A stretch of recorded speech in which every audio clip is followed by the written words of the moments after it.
never feast. Metal wings slice the void apart. A funeral pyre, a rocket's heart. Does the air terror, does it yield? What's the cost of the battlefield?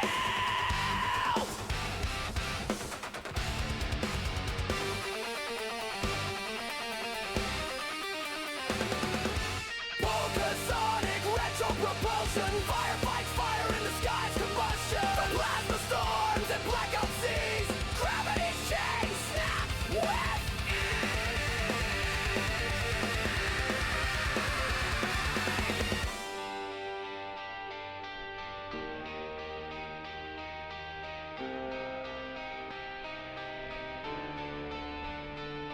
red rivers, burning trails, echoes scream where silence falls. Ashes rain, the sky won't care, but we keep climbing unaware. In another, in another, in another, in another, in another, in another, in another.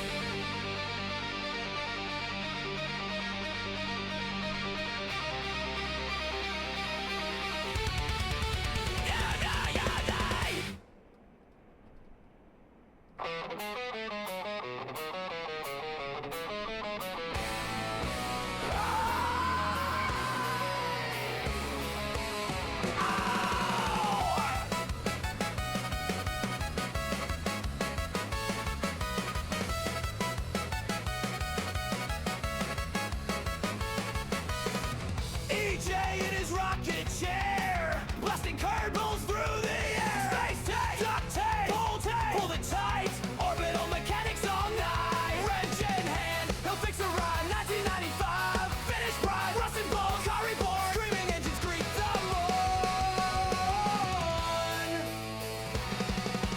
Orbit King, he's on the screen. Polka beats the punk machine. Welding dreams and cosmic streams. EJ's flying through the sea. Vacuum suits and space news chatter. Satellite, they climb the ladder. Black hole, lost gold, and solar flare. He's the captain of these cosmic affairs. Restoration streams at dawn, turning trash to treasure strong. A hubcap here, a piston there.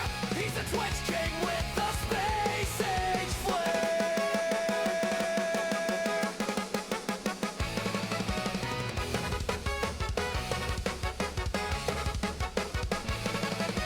Jebediah, don't you cry. EJ's here to touch the sky. From Kerbin's orbit to deep space flight. He'll build it wrong, but he'll get it right.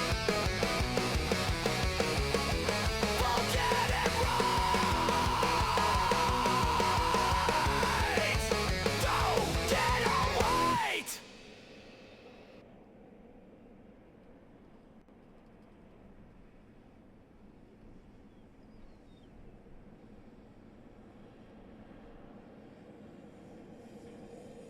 All right.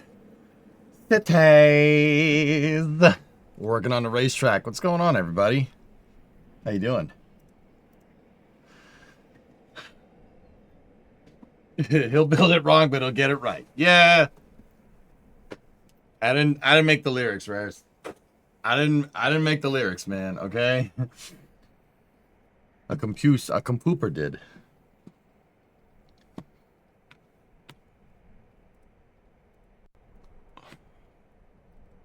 Let's paint some sand. Yeah. Yes. Oh, before we jump in here.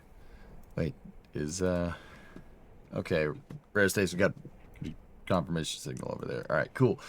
Check this out, dudes.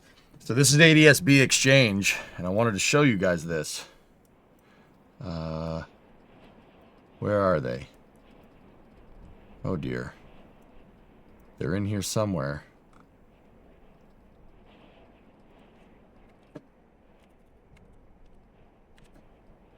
Yeah.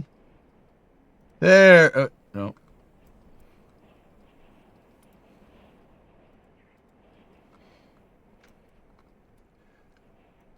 So, there we go. November 967 NA and November 909 NA. See those two planes right there? Those are T-38s. Those are NASA's T-38s. That's the Artemis 2 crew. The Artemis 2 crew is making their way. They were at Ellington. They refueled at Stennis. Or at least I think they refueled. They stopped there. And now they're making their way out over Eglin right now. This is Eglin Air Force Base over here in Florida. I'm not sure where they're headed from there, but that's the Artemis 2 crew. Or the two pilots among the crew. What do you mean? There's 3 pilots, believe it or not. Well, 3 fighter pilots on the Artemis 2 crew. There's Reed Wiseman, the commander's a pilot. Victor Glover is a pilot. They're both Navy pilots. And Jeremy Hansen is RCAF. I believe he flew CF-18s, but I don't know off the top of my head. I don't think Christina is a fighter pilot. I think she comes from the civilian side of things, but nothing wrong with that. How many seats are in a T-38? 2-seaters. A T-38's a 2-seater, and you got 2 of them. So it's crazy because in the past, NASA for like commercial crew has just flown their Gulfstream. NASA has a Gulfstream 3 that they fly around. And they usually fly all the crew in the Gulfstream. But for Artemis, they're flying T-38s, which is old school. That's how shuttle crews used to get there back in the day. The shuttle crews didn't fly on like a Gulfstream. They flew in on T-38s, the whole crew. They did not fly over Starbase, Dean, no.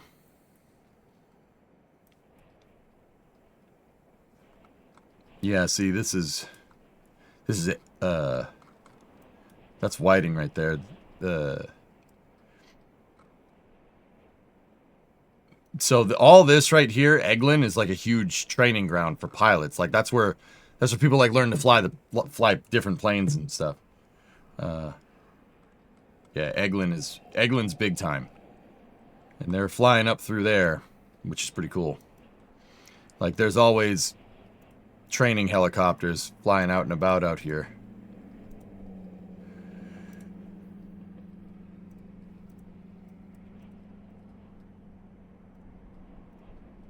Yeah, Blue Angels train in Eglin too. Yep, that's right. Eggland. Anyway, thought you guys would find that cool. Let's play cities. We got a racetrack to work on. Yeah, there we go. Dan, good luck with the gaming and Trents today. It's my anniversary, so I'm going to be away. Yeah, that's probably a good idea. Should probably do that. We're going to see Project Hail Mary tonight. You talked me into it. Happy gaming. You're welcome. You will not be disappointed, and I hope you have a great anniversary, man.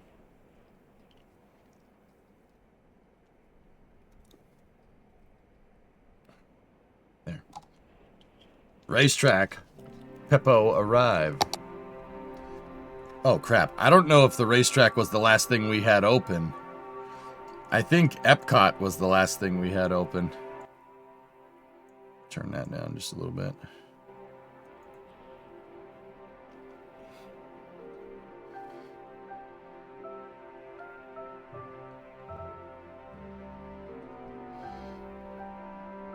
We'll see.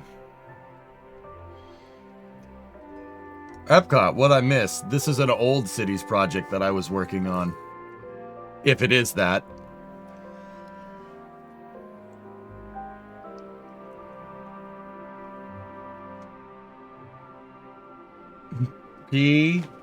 Here. Griffin, crap. Judging by how long it's taking to load. Oh, no. Network multi-tool. No, there it is. There is. This is Las Rico. This is Jack's city that I just took over because he got a real job and he couldn't find the time to finish it. So it's mine now.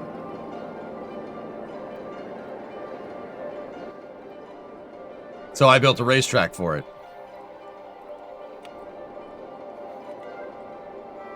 I also built out all the highways for this originally. And we'll fix the rest of the dang city.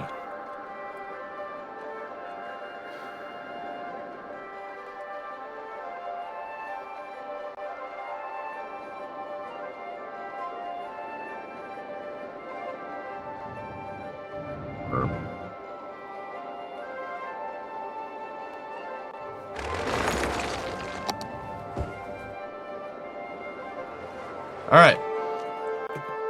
We'll fix the city in a little bit, but yeah. This is our racetrack that we made. It's turn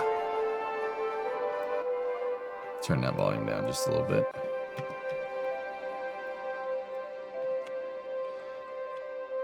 We have to work on it, and I have to furnish the rest of it. We got the roads, the circuit kind of planned out, but I don't have grading or anything. The grading isn't completely dialed in, but oh my god. Dude, the back half of this track is sadistic. Have you seen the update for CS2 since the new studio took over? Argadin, yeah, I've seen it. Brother, I'm not even cautiously optimistic. They have a lot of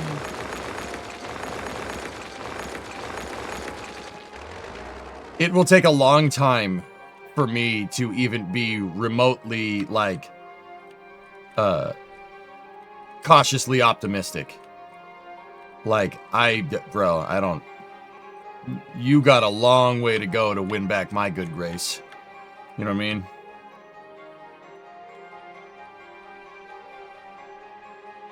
They're still releasing content for Cities 1, and their content is a racetrack. So you can build racetracks in the game. So if you guys haven't seen part 1, go see it when we engineered the track. So here it is. Let me go down into first person view here. So you go up, you start at the start finish line here. Right? And you go up the main straight. Main straight is gradual uphill. And then you go into a very fast banked corner right here. Very fast with 12 degrees of banking. So, like Pocono style almost. Okay.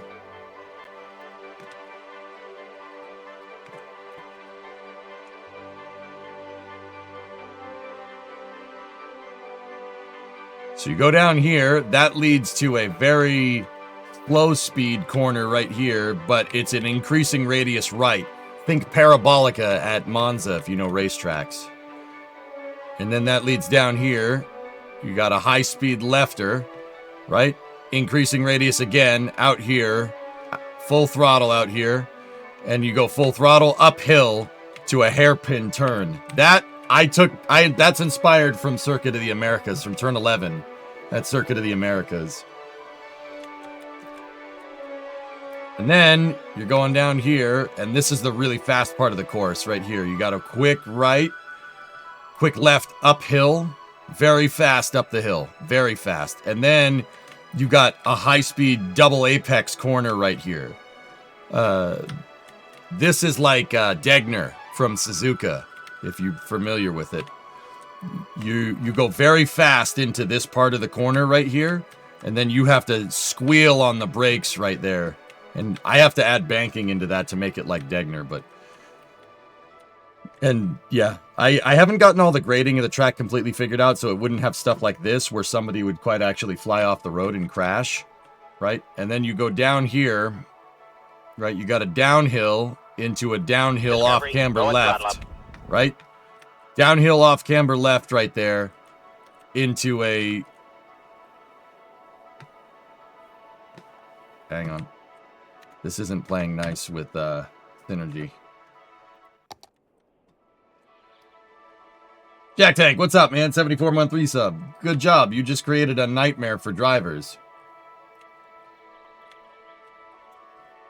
You go down the hill, and then you have a fast left into a medium speed corner here. This part, I forget what I tried to make this look like. Oh, Austria. This is the Österreichring. The original Österreichring. And then you go up here, right? Very fast up the hill. Right? and up you go into a up the hill blind corner, blind double apex slow speed corner on to the right. I did this because in a real racetrack, this is challenging to drive. One, because you can't see the corner. Two, this is really gonna upset suspension on cars. So yeah, car setup is very important for a corner like this. And then you come out of that, right, and you get into the last sector of the track. Last sector track here, it's kind of inspired from Bathurst. The downhill section, the Mountain View part of the Bathurst track. I haven't dialed it in yet to be like the Dipper or anything. But that's what I want. Right? I don't have the grading figured out just yet for this part of the track. But you go into a decreasing radius rider, and then from here, it's basically flat. You go flat out around this corner, go really, really fast into a champion style left-right, like Montreal, back onto the main straight.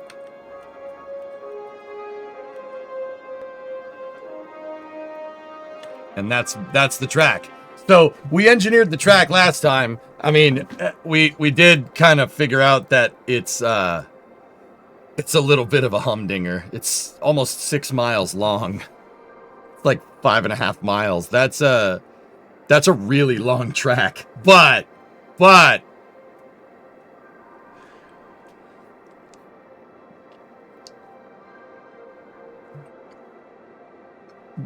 it is a monster of a track, dude.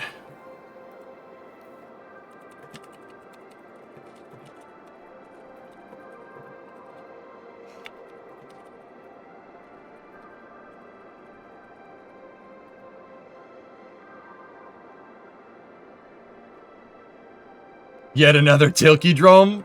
What do you mean? No. Don't Tilkydrome me, you dick.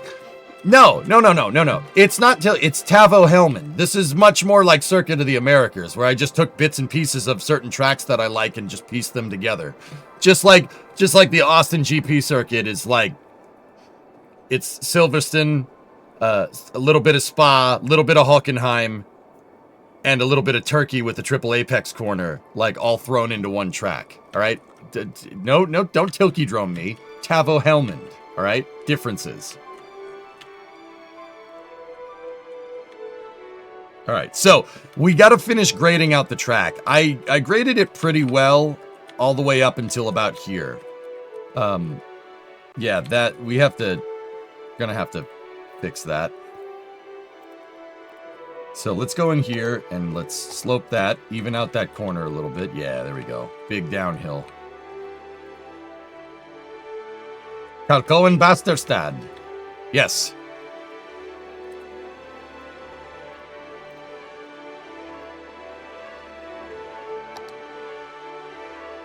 Oh, that's good.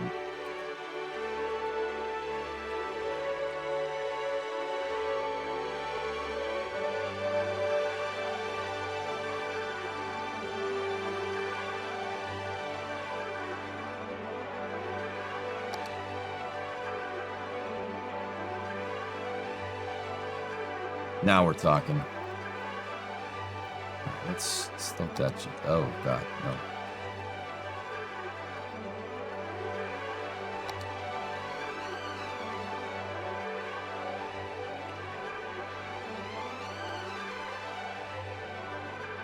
So we got a nice grade there, and then, yeah, we got to smooth this out.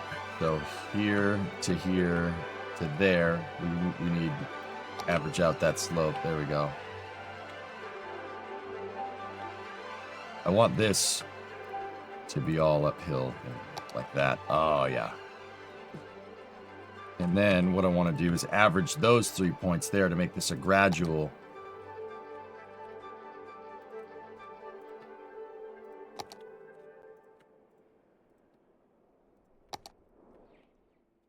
Oh, yeah. Nice gradual uphill there.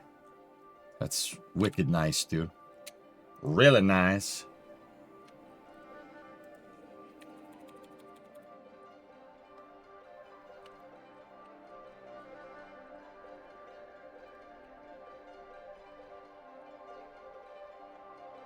Just got to make sure that cars don't fly into the air here. I'm not sure that that's going to happen, but also, let's even that slope out. Yeah, there we go.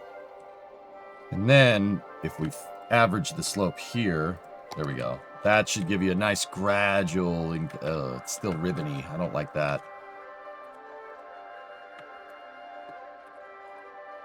There we go. It's silky and smooth. Oh, really, fool? Add some potholes? No? No, but Father, I don't want that. So what I want to do is get the track all graded out and then start grading the terrain around the track. There we go. That's nice and smooth. I want to start grading the terrain around the track because in cities, dude, like the way the race state DLC works is like you could treat it like you have to put stands in, and then I'm pretty sure you have to put footpaths and stuff so people can get to the stands. And then I'm not sure like if you have to do parking or whatever, but yeah, we're just going to sit here. We're going to build out all the facilities for our racetrack. I think that'll be super cool. Hey, human person, what's up, dude? When do you get to race around the track? I mean, I don't know, dude. That's something I kind of wish you could do in this game, but I'm pretty, you know, there's probably a mod for it, dude, to be honest, at this point. Like,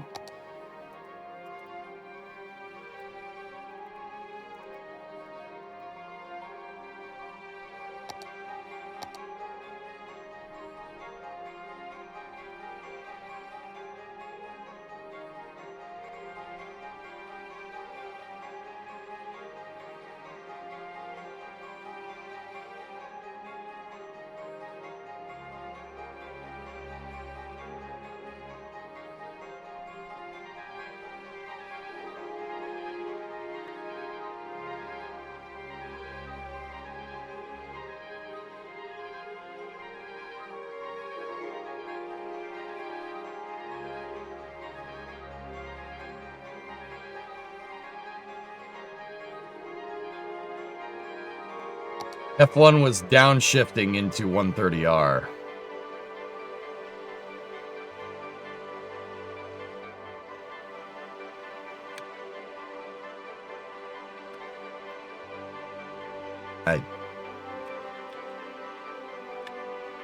That's gross. That's disgusting. Not much. I've been having some health issues and I lost your job. Right now I'm basically fixing and selling 3D printers. Well, that's good.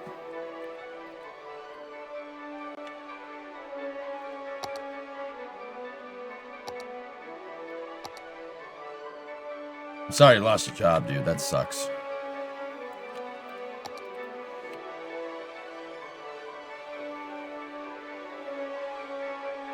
Gotta add a good amount of runoff there, and then probably a good amount of runoff over here as well.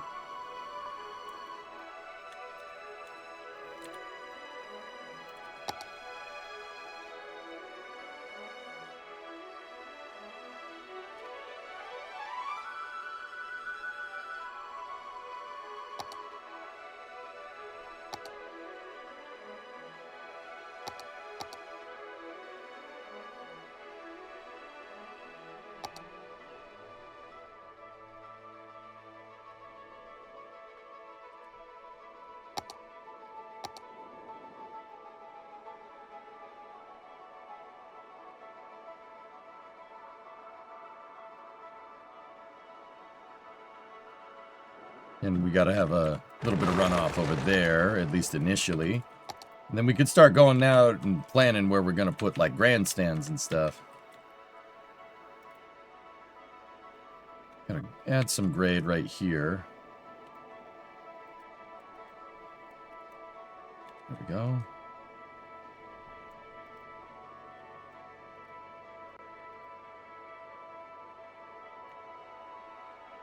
I'll leave that like that tentatively. Is this part graded? Right. No, not really. From here, it needs to be... I want it to kind of be downhill.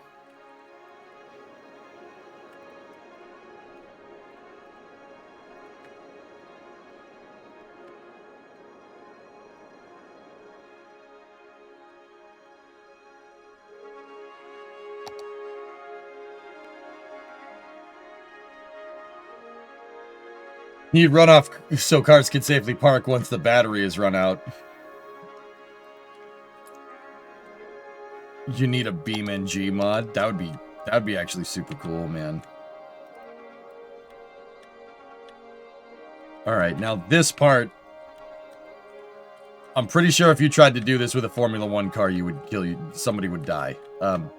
That isn't exactly how I want this to be. So let's start the slope right here. This is where I want it to start going down, and then that's the low point. So slope that.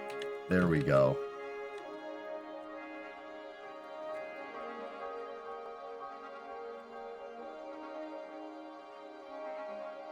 Oh, that's sadistic. This dude.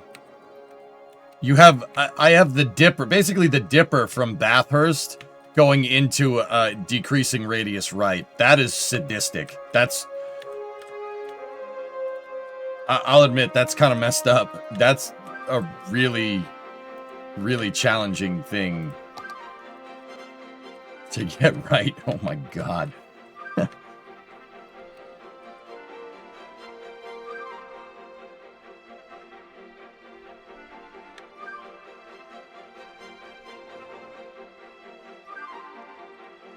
I think we actually probably, we got to tighten this up a little bit. You know what? Let's open up Google Earth. I want to look at Mount Panorama. I just need to see that part of the...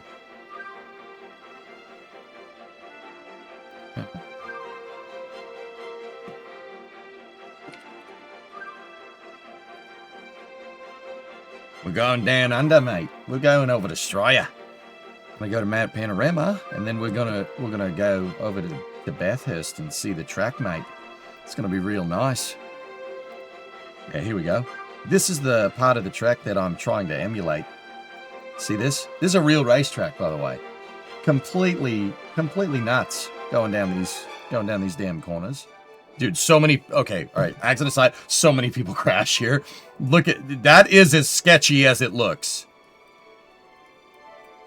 This is like a straight drop. Like, one of you guys asked me a little bit earlier, like, where's your corkscrew? Dude, Bathurst has a corkscrew, and it's like 3 times as big.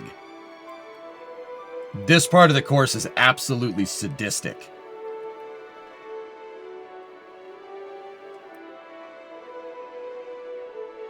$60 miles an hour? Yeah, that's right. That's right, mate.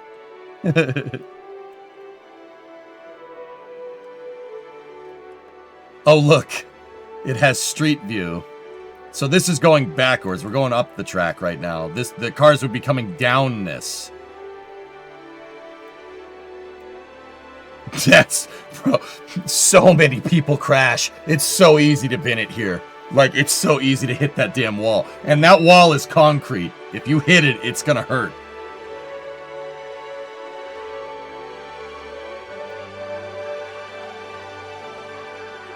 Ah, look, they got, what is that, loopers? Mild 3.5%. And it might as well be piss, mate.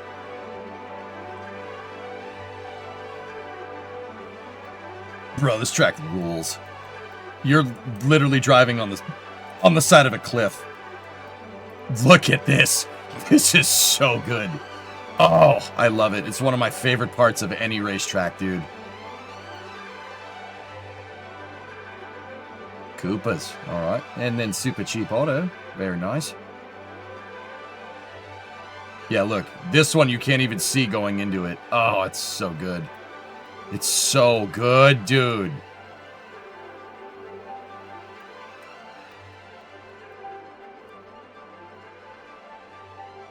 It's so good.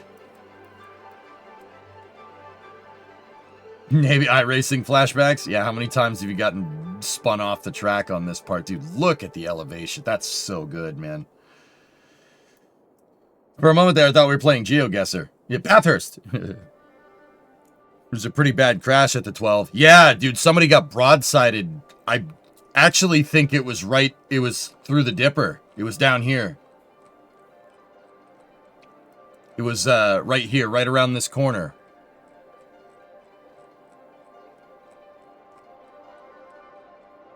Have you ever done sim racing? I used to. Navy, I used to have my own, we used to have our own racing league that we did every Friday night. It just, yeah, people stopped showing up. We'd play Assetto Corsa and stuff. But yeah, I've done sim racing. I'm not the best at it, dude. There were certainly people that we raced with that were way better than me. But yeah, I do like it.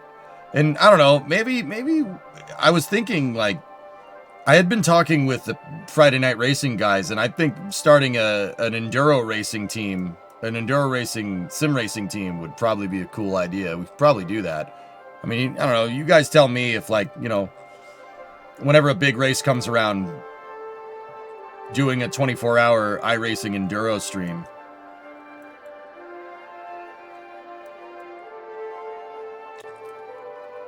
Yeah, we get a team of like 4 or 5 of the best drivers from FNR, and this was the big crash. Yeah, yep. Yeah, they do actual 24-hour sim races for on iRacing, all systems. Yeah. Yeah, dude, this track rules. All right, cool. I got some good reference here.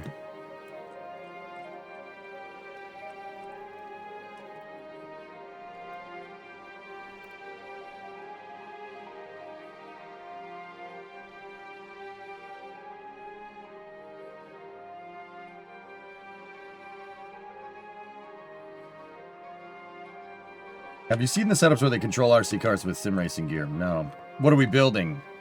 Chief, I'm fixing up the back section of this track.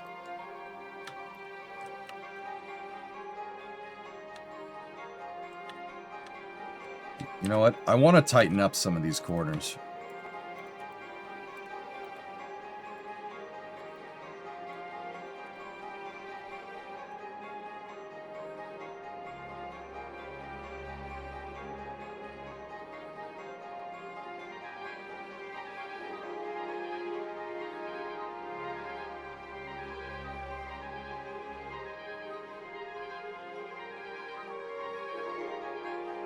Half an hour to the NASA crew video. Why not lemons in real life?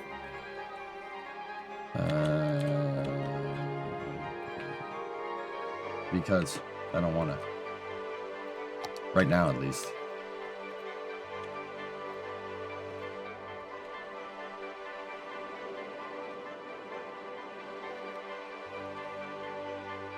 Yeah, Chief, I'm just trying to make sure that on my racetrack, nobody goes actually flying into the woods. You know what I mean? Probably should make it so it doesn't do that. Like I said, but I do want a track that is difficult to drive. Not that it really matters in cities, but hey, if we're gonna make our own damn racetrack, you know, like, send it, dude.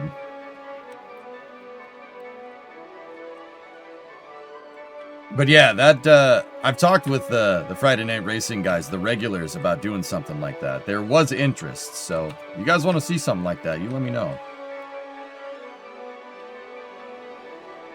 That kink into the hairpin is brutal. Which one, Navy? This guy over here? Yeah, blind corner. Uphill, high speed, left into a freaking hairpin. Because I hate the people that try to drive this track. because I hate them.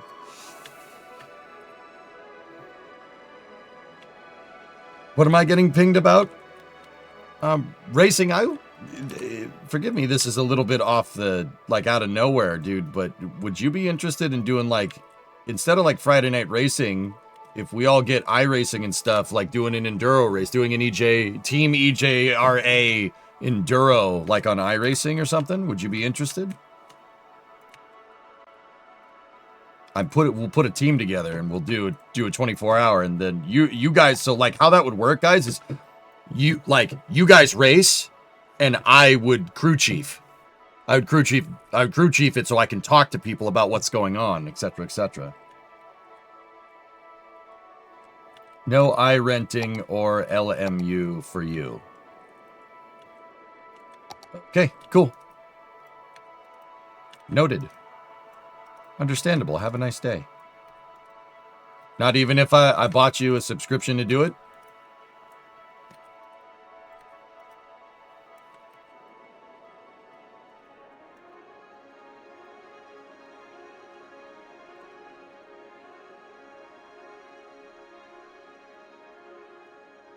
Not even for a Scooby snack?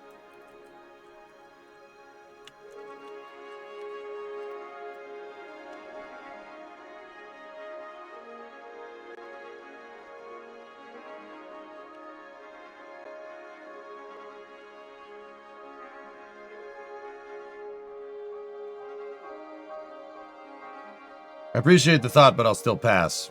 All right.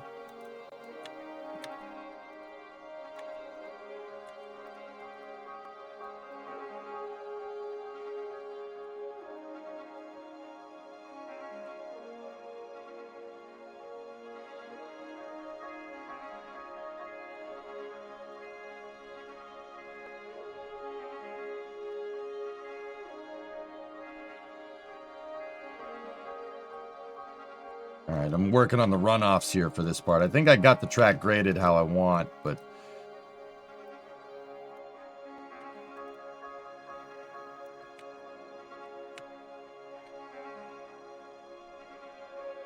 I need at least some space to put a wall right here so nobody goes this way down here. That would be unfortunate.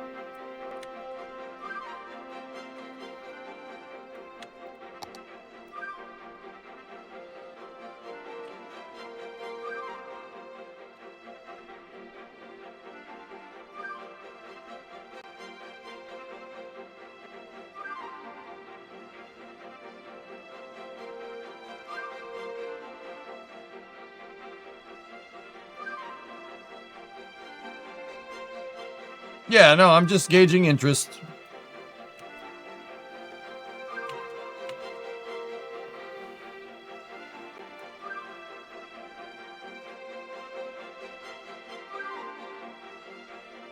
Anyway, let's keep working on this.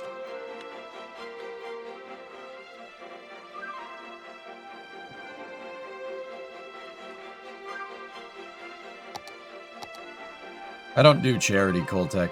I don't like doing charity stuff on stream. You know why? I'm not a 501c3. I'm not a charity. This is for profit, so I don't like doing that. That's just not really my style.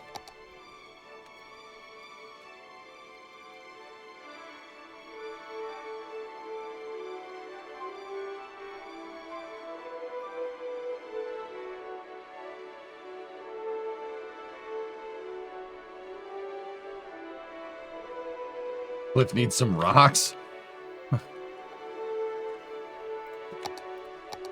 Yeah, Chief, I'm kind of with you on that one. I also don't really believe in telling people that... This is more of a EJ philosophical thing, I suppose.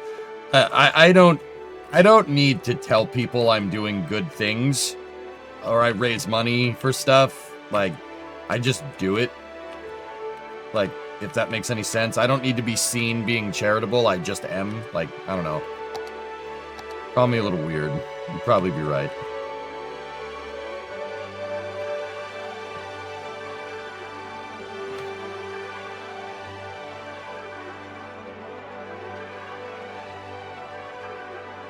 Like, I believe being charitable is self-evident over, like, tangibility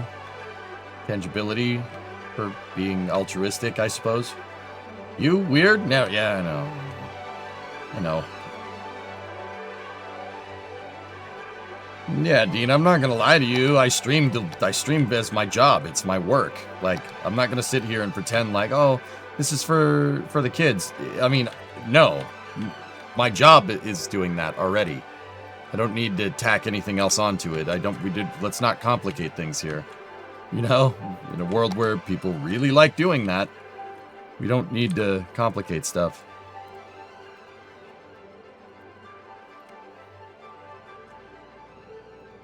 Ooh, I like that. A little bit of a downhill. That's a good idea. And then if we slope from there to there to there, oh yeah.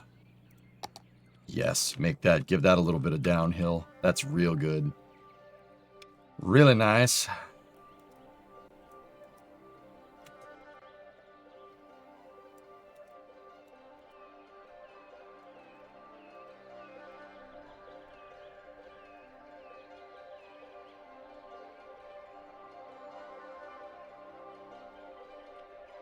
World ruled by rocketry and science. One man. Listen to me, these are my Kerbals and they're not gonna let anybody get them. You have to get out of here. The rocket's trying to kill you, Jeb. Hey, public. It's been a dang minute since you heard this soundtrack. Yep.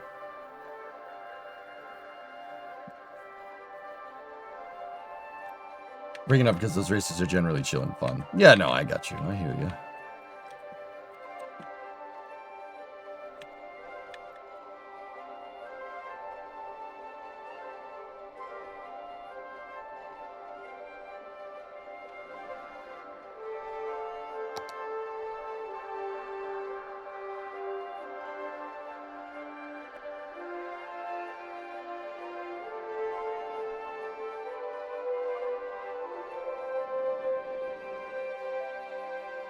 All right, this is real good.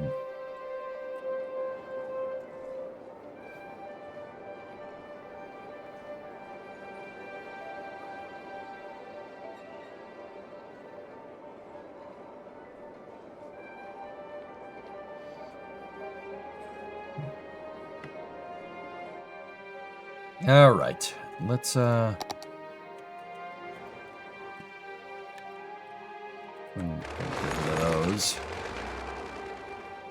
All right, now we have the network extensions tool here, or node extensions. I forget which one it is.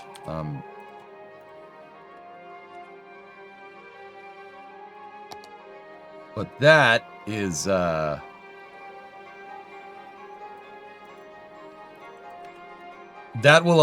allows us to add banking to these corners, which is pretty cool.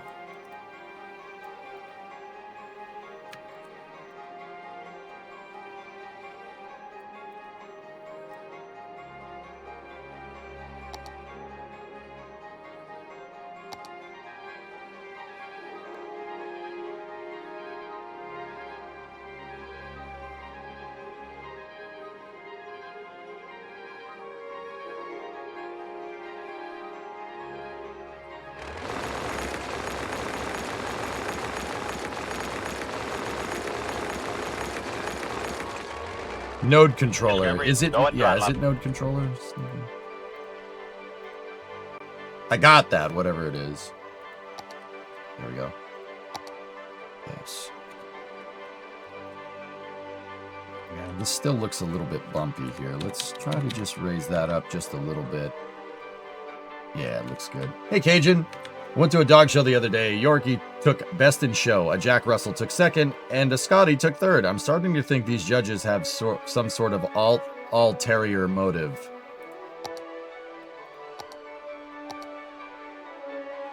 I'm disappointed in you.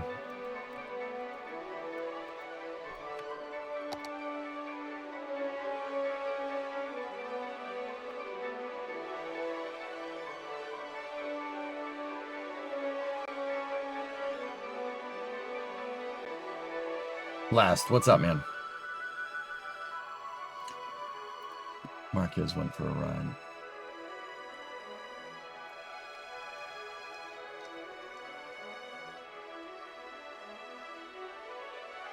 Oh, ho, ho, ho, ho. Yeah, that's not great.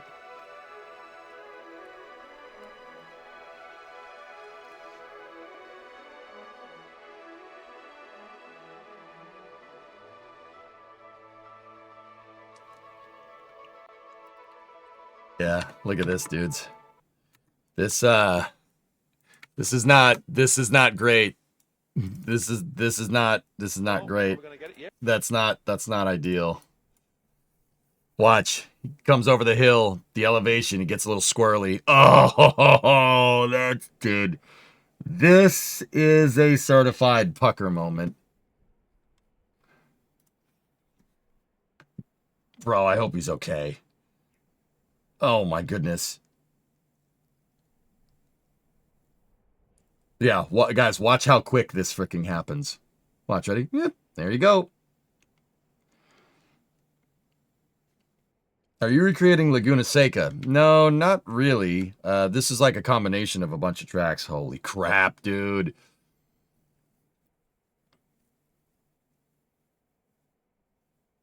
Yeah, Buddy knew to get the frick away from the bike. See how he's trying to just bug out?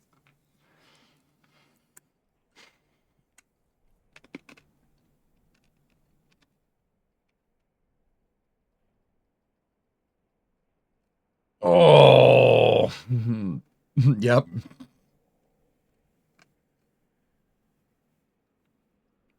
That. He's all right. Cool, buddy. He's all right. Damn, dude, that was nasty. Yeah, as far as falls go, yeah, you know what? That's true. As far as falls goes, you're probably right. This is the best case scenario, man. Like that can easily end really badly. Like if you caught a rut in the gravel when you're going over it, boom, instant broken arm, instant broken leg.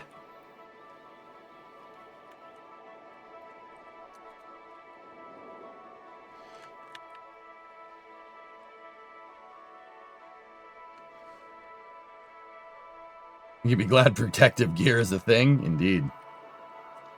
Indeed. Yikes. You bet. Concur. We don't need any more of these.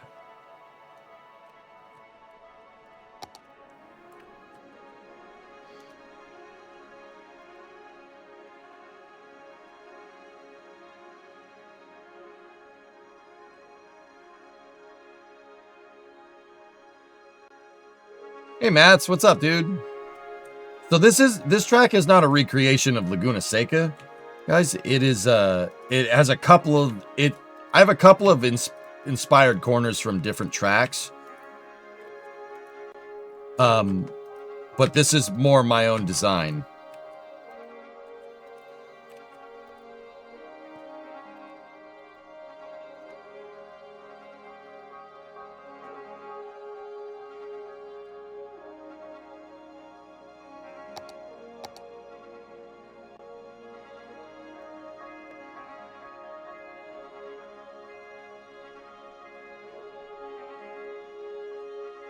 So if you guys want a high-level overview of the track, check it out. So it is a clockwise track. So you're going this way. You start right here on the main straight. Go up the main straight. Main straight goes up a hill.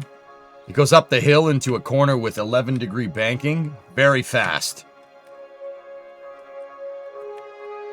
You come off that corner into a increasing radius right. So it starts really sharp and then you accelerate out of that corner. Got a high-speed lefter here that goes slightly uphill. Right? I have to fix the sloping here. This is lumpy. High-speed lefter uphill. I want this corner to be off camber. I'll probably bank it outwards. And then you fly over the hill here, down into a ditch, and then you're going up a hill to a really, really, really slow hairpin. This turn here, guys, is inspired from... this is... you could either pick Suzuka or turn 11 at Coda in Austin. So turn 2 has about a mile of runoff. That's what I'm planning, dude. Yeah, I'm planning a lot of runoff because especially down here and over here, just like Suzuka. Yeah, this is inspired from turn 1 in Suzuka. But it's turn 1 from Suzuka that's going into turn 4 in Bahrain, kind of. Is this Cities 2? No, it's Cities 1. Will this be a car track or a bike track? I kind of designed it with Formula 1 cars in mind, Mats, or like WC or like GT racing. It's a big track, dude. The track's 9.3 kilometers. It's 5 3/4 miles. It's a big track. This is like Spa big, but that's the kind of track I like, so. And then from that hairpin, you go through a quick right-left complex that's kind of like the S's at Suzuka or Maggots Beckett's at Silverstone. And you go up the hill. Spa 7.1. Yeah, it's a little bit longer than Spa, dude. And you go up the hill into a blind, high-speed, tight apex right. And then you go into a really, really tight, low-speed right-hander. From there, you go 90 degrees downhill, or a sweeping right. Actually, just a right-hand corner down here. And this right here, I borrowed this from the Österreich-Ring in Austria, or it's not called that anymore. It's the Red Bull Ring. Time to put NASCARs on it. NASCARs would have trouble with some of these corners, dude. So that, particularly this section of track right here. I always like this part of the track in Austria. I think it's fantastic. Yeah. And I got to do the runoffs there the same way. Not exactly the same, but the same general idea. And then, so out of there, we'll call it the stadium section. You go out here, you're going up the hill again, big elevation change. And then you have a pretty fast left corner back into a right. This is Hammerhead. It's Hammerhead from the Top Gear test track. It's not exactly Hammerhead. Hammerhead would be like a sharp left right here and then looping around. But yeah, it's kind of like a Hammerhead, or I believe it's Stowe at Silverstone, I think is what it's called. I'd have to go check.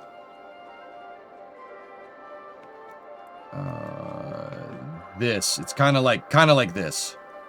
It's a little bit tighter than this part of the track, but yeah, I still think the old racetrack is better. The one that went down here under the bridge up here, and then you had a left, right complex. I like that part of the track. I'm not a fan of this. I don't like this part. I think the old Silverstone road course from the 2000s is better. Just my opinion. The Hangar Straight though is pretty cool. Or I think that's Hangar. I don't know. I forget. Is that a go-kart track in the middle of the main track? Yeah. A lot of F1 circuits have smaller kart tracks around, dude, because Euro karting is the feeder series for Formula 1. It's like, karting is like, so, Sneaky, if Formula 1 is like Major League Baseball, karting is Little League. Yeah, a lot of, there's a bunch of them. See, there's another karting track over there. A lot of circuits have karting tracks. And then there's even a small circuit in here, too. Oh, look. Yeah, see?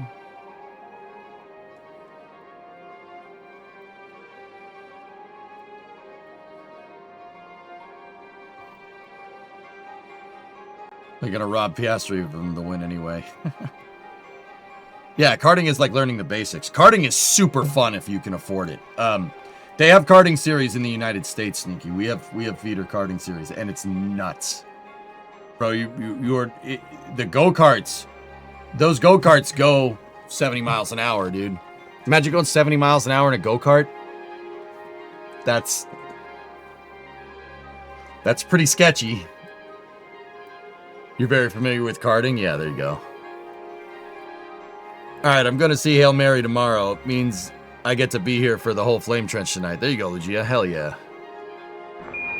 Listen, Tranquility Base here. The Eagle has landed. Help.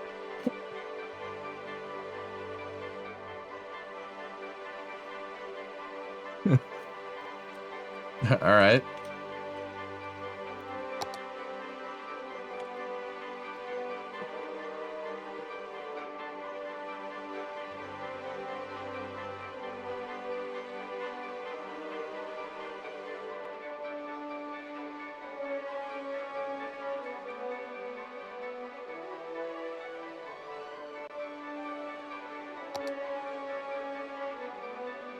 Pretty funny.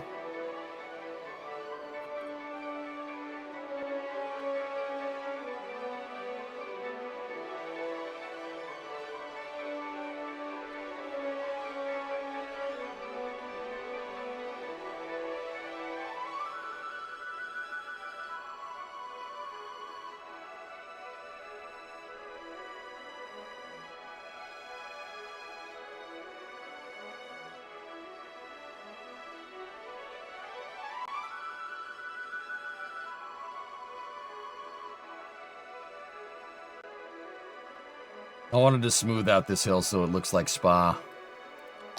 Or at least maybe Interlagos. Nice. NASA is live for faux crew arrival. Okay. That's neat.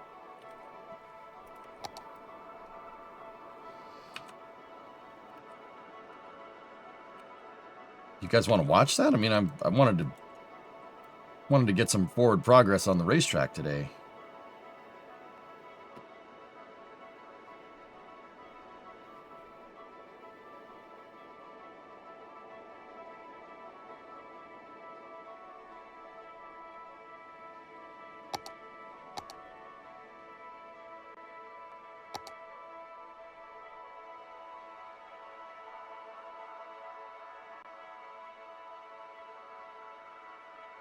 Double box it.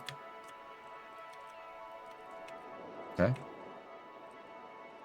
When was the last time you watched a crew arrive for a moon mission? Okie dokie. I can put it on.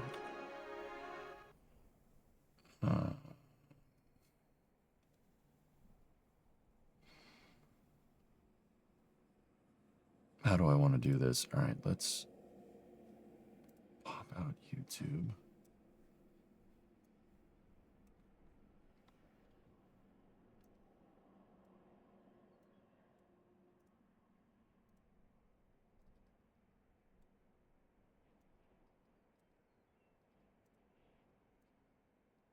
Let me reconfigure. Yeah, we'll double box it. We can do that.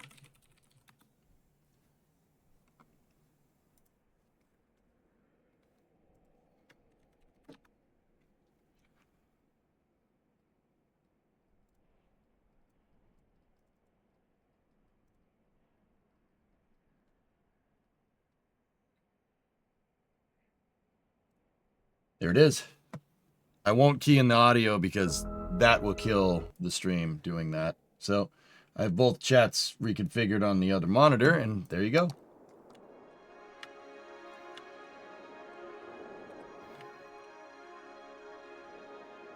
Heck yeah, man. All right, so let's go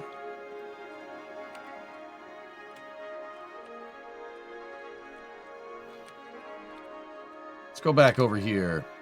See if I can get the slope tool figured out for right here. Where's our high point? The high point on the track's right there.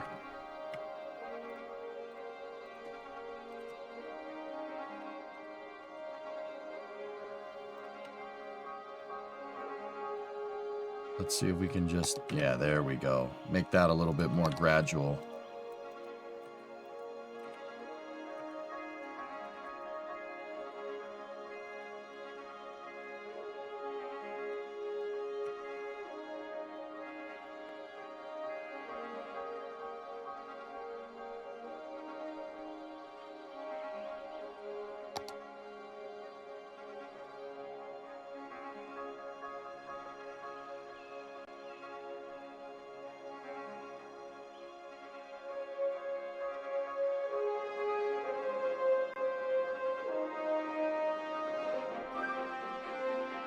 Oh, there it goes.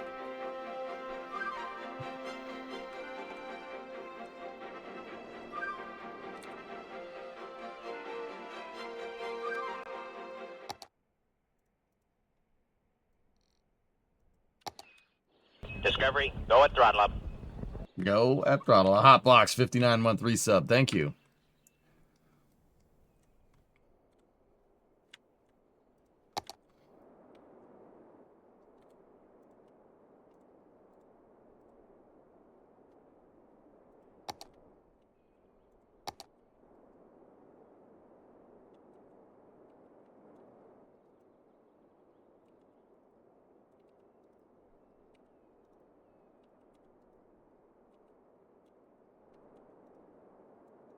There's the B-roll of the crew right there. All right, here we go. They're arriving. I think Max is out there, guys. Up. Jared Isaacman's planes are there. Should be good. He's got his F5s there and an Alpha jet.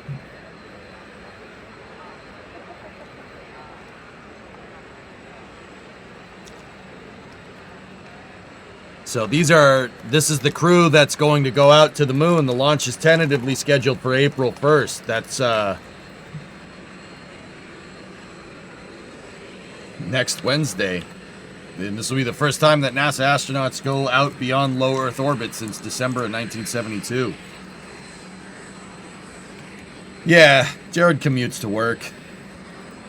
You can do that when you have screw you money.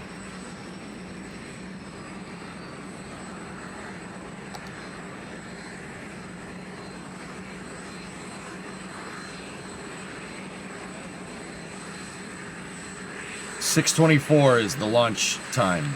6:24 p.m. I really hope that sticks, Cajun, because that means it's a daytime launch. And, yeah, that means it's a daytime launch.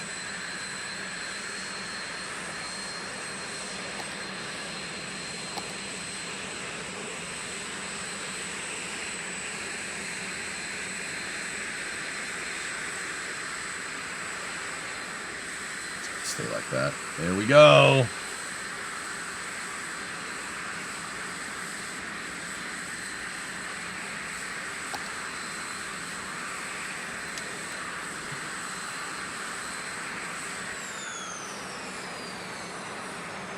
So it looks like we got Victor and Christina in one and Jeremy and Reed in the other.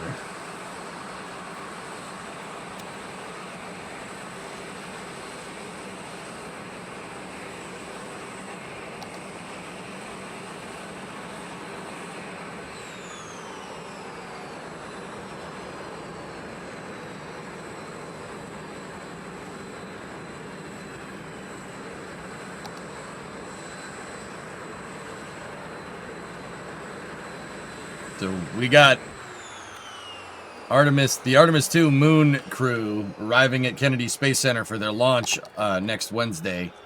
And we got cities. We're building racetracks and watching astronauts.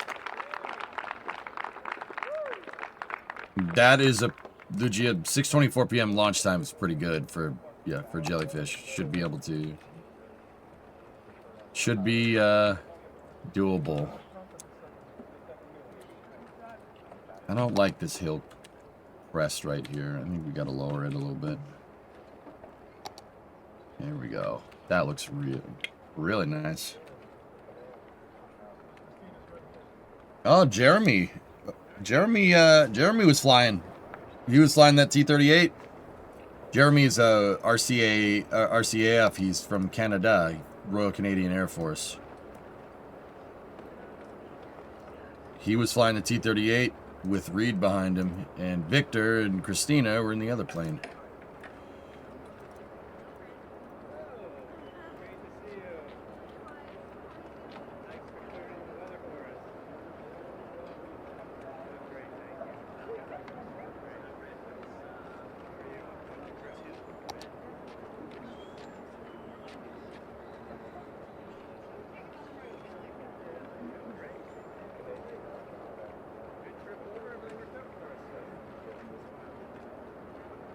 Nice. This is looking really good.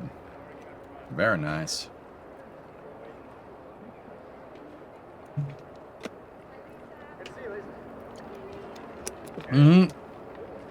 That's where the quarantine is, Fluffy. Yeah, the Neil Armstrong Operations and Checkout. It's in ONC. Yep. I pulled us all the way to the end of the runway. I was struggling back there. You had to.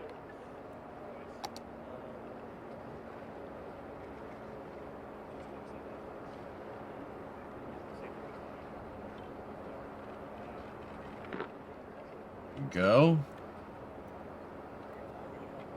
Yeah, I do believe my buddy Max over at NSF is out there. I'm looking around for him. I don't see him. Spaceflight Now is out there. I see them. Launchpad is there. Oh, there was three T-38s. The backup crew is there.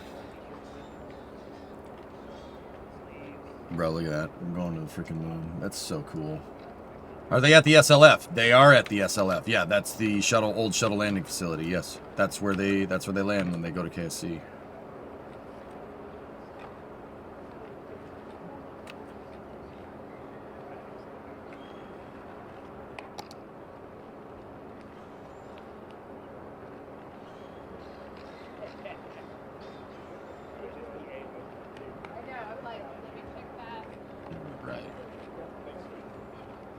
Just evening out some of the terrain here.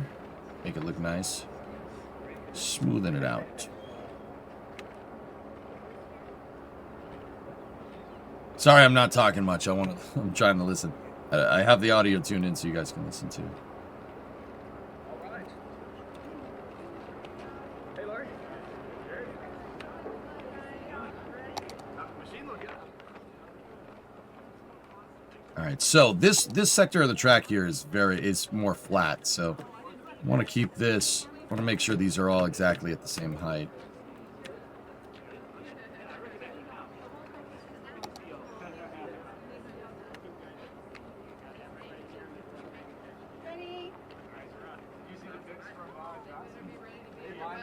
Lori, that's Dr. Lori Glaze on the left, and then Jared Isaacman's over there. Bro, this is sick. Look at all the F5s and T-38s back there, dudes. Hold on. You guys got to see this. Look at all of them. Oh, dude, there's so many.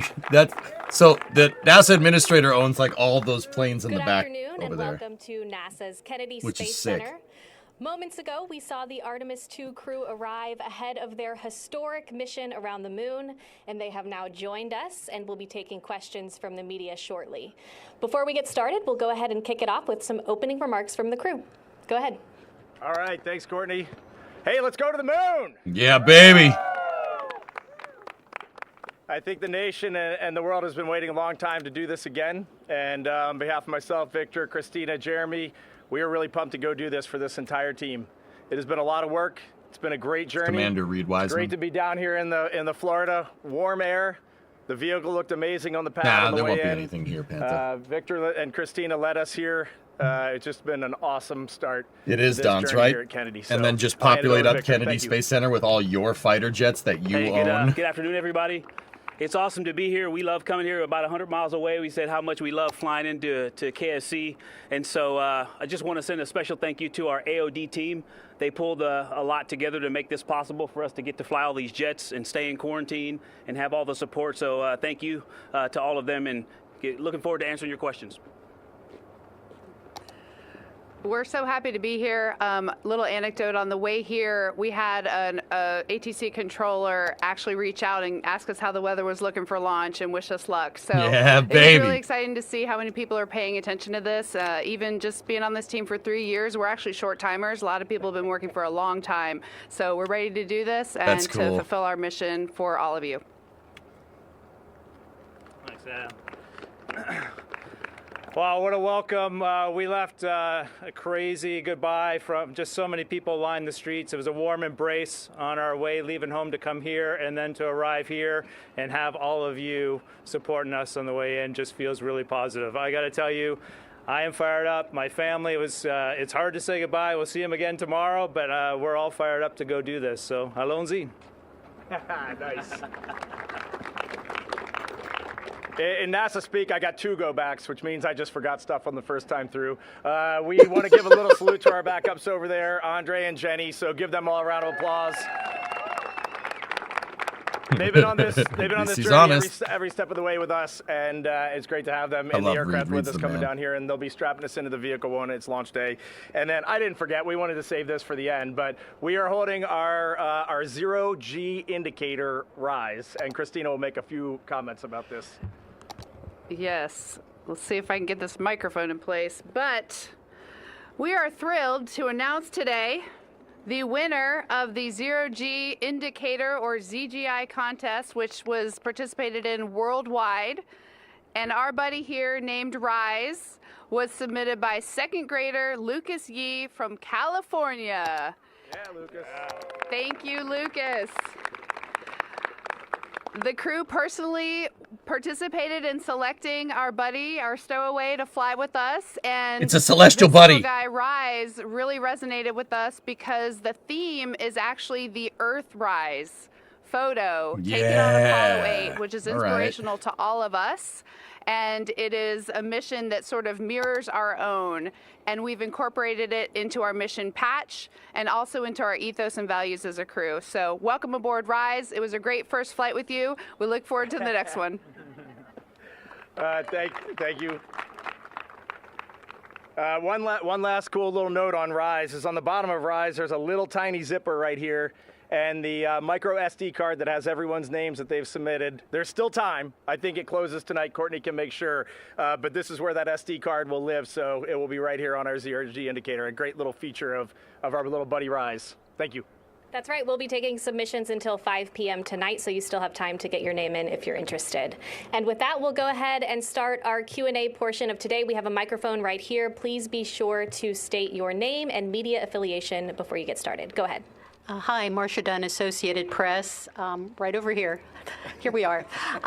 You've had, there have been 2 rocket rollouts, 3 quarantines. I know it's part of the job, but how tough has all these up and downs been over the past couple of months?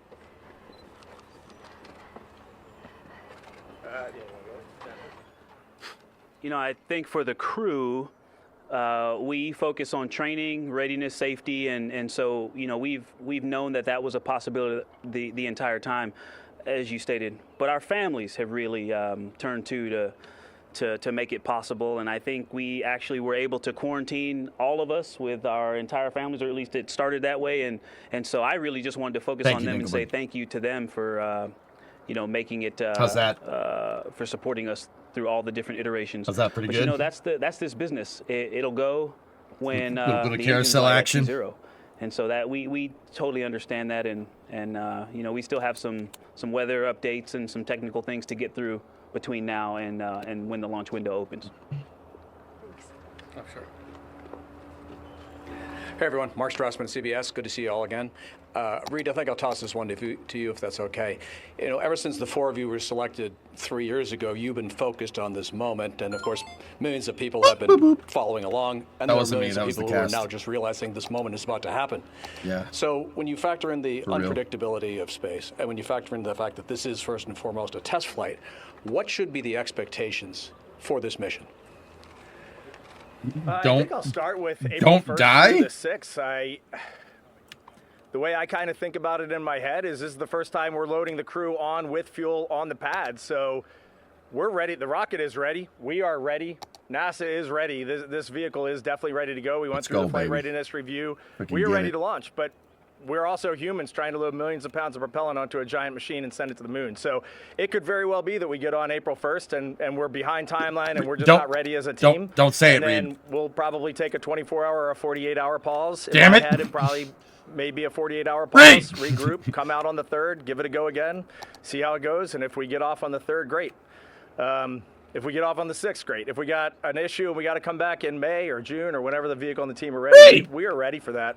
I was talking to Jenny on the way here. Oh, Jenny's over there. I was talking to Jenny on the way here. Like, a little piece of my brain is always holding on that April 1st is not a guarantee. April 6th is not a guarantee. We got to go feel this whole thing out. It's good to see you, too. He didn't say it. He didn't say the S word.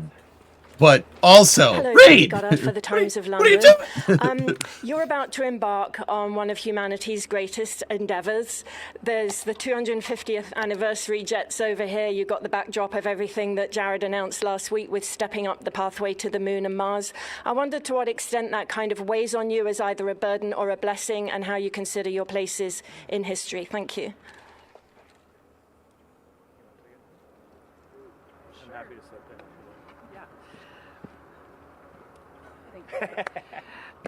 We have talked a lot about the exciting changes that have been announced and how we're approaching fulfilling our destiny in space and our journey to the moon and onto Mars. And the one thing the crew all agrees on is that it has been motivating, it has been inspiring, and it has fired us up.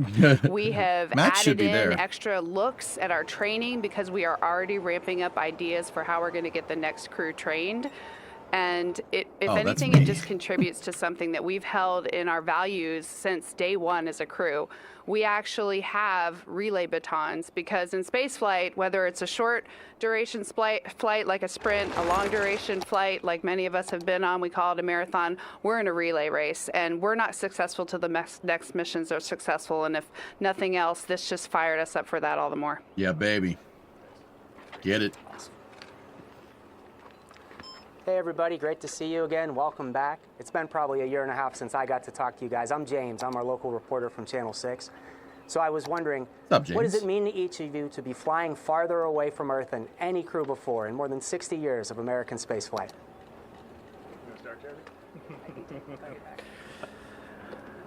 Well, I think for us, it's definitely not something we focus on. It's important for us. We look at our objectives. We're going to test this capsule. We're going to lay the groundwork for Artemis 3 and 4, and we're going to try and get back safely and land in the Pacific Ocean. That's what really matters to us, and that's what we should be focused on. I love the fact that people highlight that, and communications highlights it. It is a milestone. If we do pass it, there's no guarantee we will, but if we do, we should celebrate the pioneers who came before us that put us in this position to be breaking a record like that, and then we should throw that out to the next generation to say, hey, let's go even further. Thank you very much. Love it. Hi all, Jackie Waddles from CNN. Thanks for doing this. So we understand you all got to be part of the flight readiness review. Was really curious to hear what that experience was like, what questions you asked and what you took away from it. And then I also understand you're taking some laptops or personal devices with you. Is there anything in particular you'll have loaded onto those devices? We do have personal computing devices, so we can load stuff on them. We also got iPhones recently, so I don't think I can actually say that as a government employee. We have small, highly powerful computing devices that we will take with us with outstanding cameras, so we can throw a few things on that. It is really love nice. Reed. That guy's the best. I can't say that, sorry. Here are our flight devices, and we'll be able to load a few things on there. I think family photos, and more importantly, all of our detailed schematics that we've gotten from the engineering support teams are going on. That guy's the best, man. So just getting to look at all that stuff and put it all together in one place is going to be great. For the flight readiness review, it's a unique thing at NASA where the crew themselves, we eavesdrop and we're there at the beginning, but we really, the flight readiness review is really led by our chief astronaut and our Johnson Space Center director from the crew perspective. So Vanessa was there. It was I think overall, looking back at the FRR for us, the thing that caught the attention the most was that everything that was briefed we expected. There was not a single surprise in that entire flight readiness review. So when you look at something as complicated as the Artemis 2 architecture across industry, across government agencies, it just told me that our leadership is communicating very well. They're communicating well at the top, all the way down to the crew level and the training team in between. And so for me, that was like a confirming cue that this team is ready to go fly this mission. Killer. Hi, Lauren Grush with Bloomberg. So great to see you all and welcome. You mentioned that you're prepared for this flight not to take place during this window. I would love to hear about what it's been like planning your lives these past few months, with a moving target of a launch date. And I hate to fast forward, but is there anything you're looking forward to, that you haven't been able to do for when you get back? Sure. Yeah, I'll take a stab at that. I think that as astronauts, one of our jobs, yes, is to be skill trained, to train for all the specific things that we have to do. But it's also, there's some kind of bigger picture, almost theoretical trainings that we do along the way. One of those is being able to task switch. One of those is being able to be adaptable. And one of them is preparation without expectation. And that is something we go into this with straight away from the beginning. There's one thing I'm sure of, though, is every day that passes is a day closer to launch. And that's something that I keep in mind. As for things I'm looking forward to afterwards, just splashdown and being back on Earth. I haven't thought a whole lot past that, but yes, the to-do list in the folder of post-flight is growing.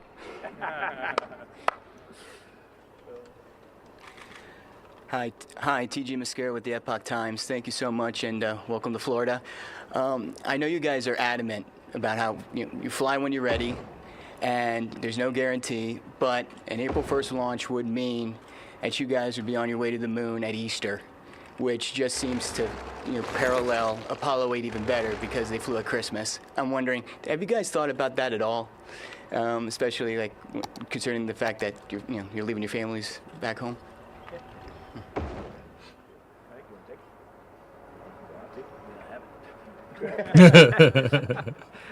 It's really good that you highlight. I was looking at my calendar on my way out of my house this morning, heading over to Ellington, and I was like, wow, this is an interesting time to go fly this mission. And I do love that you tied it back to Apollo 8, and each one of us, we have our own different opinions, our own individual opinions, and our own individual beliefs. And I think that's one of the best parts about this mission right now is we have said from the beginning, we really are going for all by all, and we are. And we want to take the whole world along with us. And so we just came out of a very important Muslim holiday. We're going into a very important Christian holiday. And I think that that's great that we celebrate all of this all the way around the world. And that's really, I think that's what this crew wants to do. Thank you. Hi, Will Robinson-Smith with Spaceflight Now. It's good to see you all again. Question for Victor, if I may. The last time we spoke in September at JSC, you mentioned the importance of the team being able to ask for simulations, go in and sandbox, kind of work things out.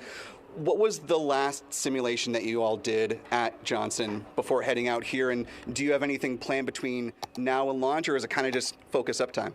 We like Will. Will always asks good questions. Actually, what we just did in front of you was the last simulation. I guess this is a part of how we train for space and for the unknown and dealing with weather and things. But, in terms of the Artemis-specific simulations, we actually spent a day where we started off with ascent and then we ended with entry. And so we got to work with both of those flight control teams and practice those procedures, and we dealt with malfunctions. We did multiple runs of each. And I'll tell you, the delays that we've had since we went into quarantine the first time in January have opened up opportunities to just really imprint some of the learning that we already had done. But we've also done things that we had not done since, or had not done up to that point. And so we've made the most of this time. And I'll tell you, every time we get out of a sim, I'm like, man, there's some things that we do, and we're just like, we are clearly ready to go. But I'm also impressed by how much learning we still do. And I will tell you, the ultimate learning is going to be the mission. And so that's one of the things I'm looking forward to, is coming back and talking about how much we've learned as we fly. Yes, Zachary Albert with the launch pad from Canada. Welcome to the beautiful Space Coast. It's a great day here with you guys arriving. At TOP, we believe that space is better together, and I think all of you embody that you're not going back just as America this time. Canada's going, and this is laying a foundation to expand back to the moon and onto Mars as a united humanity. If one of you could just speak on why space is so important to explore together and go back as a united front, and hopefully that trickles back down to being united here on Earth as well.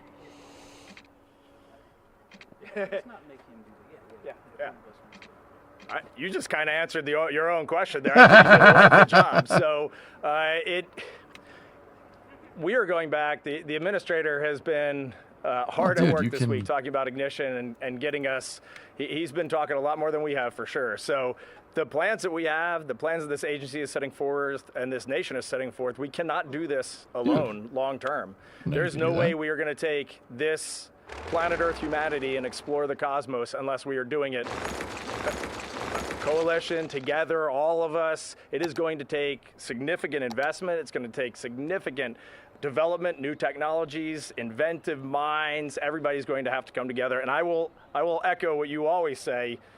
If you want to go fast, go alone. If you want to go far, go together. Like, that's been our motto from the beginning. And you feel that right now with a sustainable lunar base, habitat, architecture, and kind of the test, fly, test, develop approach. We have been missing that for a long time, and we are very happy to have that back. Yeah. And just to give a shout out, yes, we're taking a Canadian, but we also have satellites. Some of the CubeSats are from international partners, and the European Space Agency worked with Airbus to make that service module. So it is a team effort, and I'm glad you highlighted that. There's a lot of countries that are really cheering us on physically by contributing hardware for this mission. Thank you for taking Canada. Growing up in Canada, we didn't envision as students going to the moon, so thank you. Have an amazing flight. Hi, I'm Bert Dick from Ad Astra Magazine, National Space Society. In the history of U.S. human spaceflight, the first flight of a crewed spacecraft and rockets only occurred a few times. Mercury, Gemini, Apollo, the shuttle, commercial crew with Crew Dragon and Starliner. How do you feel about making this first flight with Orion and the Space Launch System? And where do you see it placing you in the advancement of our human spaceflight program? And an add-on question, are you looking forward to that new capsule smell when you get into Orion?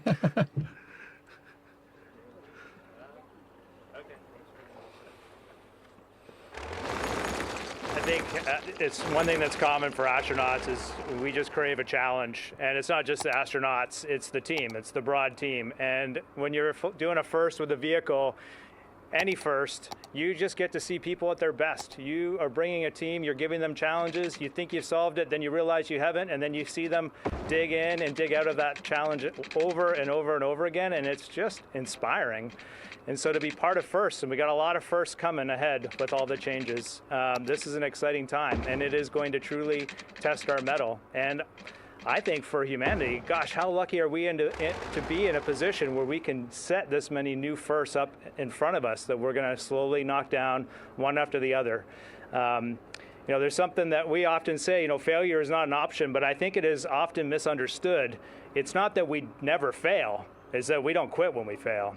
We stick at it until we create a solution and find our way through it. We know there's failures coming, but we know we're going to stick to it. He ain't wrong. He ain't lying. Hello, Manuel Masanti from Exploración Espacial. Welcome to Florida. Cristina, you're about to become the first woman to fly beyond lower orbit ever. Broke this. I wonder, I'm curious to know how that weighs in on you. If beyond being part of the crew, one more of the crew, do you feel that extra responsibility of paving the way for the younger generations, girls and other women following you? Steps? I deleted the road and it did not like it. For me, that aspect of this flight isn't necessarily about any one person. It's the thing to celebrate is that we, as a world, actually, are living in an era where we know that we have to go for all and by all in order to answer humanity's call to explore. I recognize that we talk about these superlatives, we talk about the first, and that's a great thing because it brings people in. What is state of the art right now in human spaceflight? Where are we? Where are we reaching? Where have we been? And just like that vista, I am so grateful to those that paved the way for me to be here and for all of us to be here. And it's an honor to potentially inspire the explorers of the future. But again, the big thing to celebrate and the big thing about that we should all be talking about is we collectively made the decision to be here in a place where everyone gets to contribute equally and work equally hard to achieve their dreams. Yeah, I didn't like getting rid of that road. Did not like that at all. Hi, I'm Rebecca Morell from BBC News. Thanks so much for speaking to us today. A quick question for each of you. You're going to be spending quite a lot of time in a very cramped space. Do you have any annoying habits that you're worried about the others discovering? I mean, you probably know about them already, but please do share. Question for each of you. I snore. Watch. Well, we got to Ellington Field this morning. I had a lot of energy, and I was making some remarks in front of everybody and doing a selfie with all the families and stuff. And Christina goes, "That's normal. That's just how. What was it? That's just how he metabolizes stress or something like that." I was like, "All right, we know each other. We know each other for sure." What you talk about is real and it is important, and we have developed over 3 years very intentionally talking through everything because you never know, clicking a pen cap can annoy somebody over 10 days in a small capsule. So we have got a great dialogue together and we talk through those sorts of things. But there are definitely going to be things by day 6, 7, 8, 9 that we're like, man, all right, I need a little space and I can't get any right now. But we are a good crew. Any other confessions? Please come forward. if anybody has something, you can do it. Sure. Yeah, sure. My initial instinct was to just say pass. My second instinct is to say I can't really answer it because they're the ones who would be annoyed. So I don't know. I don't know. But an interesting thing about this, like you said, it is a very important aspect of spending a lot of time in tight quarters. Where's the DRS There comes a activation point also, zone? You're like the looking at joke one. Christina made about Reed this morning, that there comes a point where what maybe started off as a potential annoyance actually becomes a thing of endearment.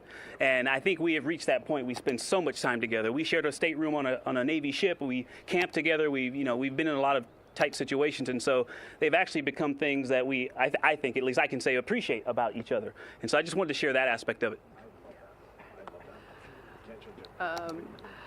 I will say my annoying trait would be question avoidance, and I'm going to just speak around that. No, I think it really speaks a lot to how you worded your question, and that probably is how we're all thinking about it. What are we worried about that we're going to annoy other people? I don't think any of us are worried that the other people are going to annoy them, and for that reason, we're going to do just fine.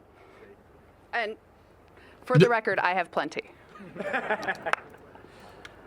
The one obvious one for me is I haven't lived in space for over 6 months like these three have, and so I won't know how to float and fly, and I'll be a bit clumsy up there. So I know that's going to be hilarious and annoying at the same time, some of that. The other thing I'll just share is we do have a toolbox, or a tool in our toolbox for this, is that we have just really clearly stated to one another and believe it in our hearts that we never have any intention to annoy the others or not lift the others up. And so when something comes up, we know that it's not intentional, and we know that we can also bring it up. And so I expect the three of them to just tell me when something comes up that's not cool with them, and I'll just fix it. No big deal. Thank you so much. Yeah, I believe that, Victory. Hi, Don Haladiuk for the Canadian Broadcasting Corporation. A question for Jeremy. Jeremy, what can you say about, you're going to be making history here, being the first non-American to leave low Earth orbit. How do you feel, and what can you tell Canada about your feelings? I feel a lot of things. Just gonna for go sure, up there and I just gonna feel fly. a great sense of pride for Canada, because I have seen the greatness that we have within the country and the contributions that we are capable of making. And it's fun to see them, it's fulfilling to see them appreciated on the world stage. So a sense of pride in Canada for sure. And also, it is time to continue to evolve our vision as Canadians. What can we continue to do? What can we do next? And that's really exciting to me. I love that we have that Canadian can-do spirit, that what's going to be the next challenge? Yes, I'll be the first Canadian to fly into deep space, but we often say in this crew, the point's not being the first, it's making sure you're not the last. And what's someone going to do? What's Jenny going to do next for Canada? For an example, This is like the other thing I Tamburello. always want to highlight and This corner right and here? emphasize in a moment like It's this, quick. that you Mats, this is must a quick corner. acknowledge the extraordinary U.S. space leadership that creates an environment where we can bring that excellence and demands that excellence. And so that Americans should rightly be proud that they curate collaboration that does this together, because that is an intentional, not a necessary, but an intentional choice to do that. And that's an extraordinary thing that lifts up the entire world to do what Reed was talking about earlier, to all bring our gifts and do some just extraordinary stuff. But it does take a leader, it does take a vision to go do that, and we have that going on. How lucky are we? Thank you. How do I get rid of the wall, guys? I don't want that there. Was that for me? Oh, sorry. Jeremy, did you get taller? you look taller, sir. We keep bringing them. No, I'm trying to keep a low profile here. I do have a question for Reed, if I may, and I'm going to mispronounce this. I'm Greg Pallone with Spectrum News 13. This is for our Spectrum stations up in New York, right? Okay. I'm going to mispronounce this. It's the, how about I do the acronym Right-click for you, just since flips it we're all sneaky. here. RPI, your journey from RPI, the Polytechnic Institute, to Commander of Artemis II. Tell us about that journey. Well, it's been a long time, and we don't have that much time, but it's been awesome. I had a great education up there in New York at Rensselaer, and joined the U.S. Navy, which is just an amazing place for a young man to go serve, or woman, or any American. It really taught me a tremendous amount just about the world, about cultures around the world. A lot of people think that the military is all about fighting, but it is really all, for me, that was my job, but it was all about learning and getting to go around the world. I traveled around the world 5 times on aircraft carriers and in the Navy. Navy and just learned a tremendous amount. That people are at the core, they're pretty much all the same. They want to raise their families and do right, and sometimes we have our differences on a large scale. My time in the Navy was just filled with great friends and a good career. And then in 2009, I came to NASA, flew to the International Space Station in 2014. It's been a while since I've been up there, so Jeremy, I think I'm a rookie with you. And then here we are, standing here today on this beautiful Florida afternoon and about to go ride a rocket. Trying to figure out how to delete the wall so I can make the entrances so we can make it look right. Might have to make the walls Good manually. afternoon, Max Evans with NASA Spaceflight. Max! I asked this question Hold to up. the crew of Polaris Dawn when they launched about a year and a half ago now, and I figured given the weight of what could be happening next week, I figured I'd toss it your guys' way too. Given the weight of what could be happening next week, how do you think this mission is going to affect you both personally and professionally? Question for the whole crew.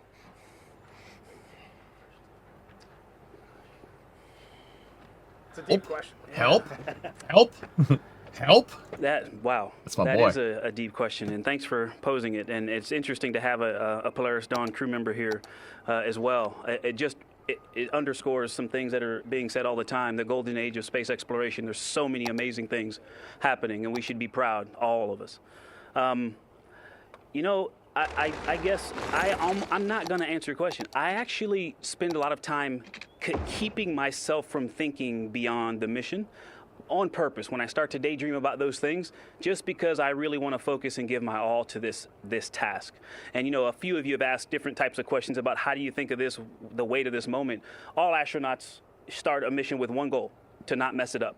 And I think that is really at the core of it. We have a lot of work to do. And so, but I will share something that is related to what you asked. I can tell you this: my first mission, the dream of going to space, because it was my first time, was there. It was front and center, even if I tried to focus past it or beyond it. This mission is much more about duty and responsibility, so we can pass the batons off for this campaign called Artemis with its lofty goals. And we live that every day, and then that's it. And then we want to back out and disappear while the Artemis 3 crew stands in front of this microphone. And so I personally really look forward to that period where I think personally and professionally it is going to satisfy all of this risk chasing that I've been doing for 27 years. That was awesome, man. We're going to stop right there. That was great. Yeah. Make sure you give Max kudos for that. Hi, JoshDinnerspace.com. What is your impression of the public's perception of your mission, and do you think there's any aspect of your flight that people are underestimating or maybe not as excited about as you think that they should be?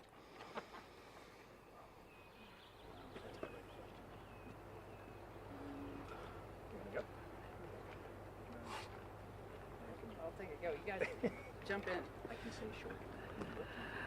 Okay, I can say that after 3 years, that's the first time I've gotten that question. So I'm going to wing it here. I think overall, some of the big picture things are that we are going to be looking back at an Earth where not every human is on Earth.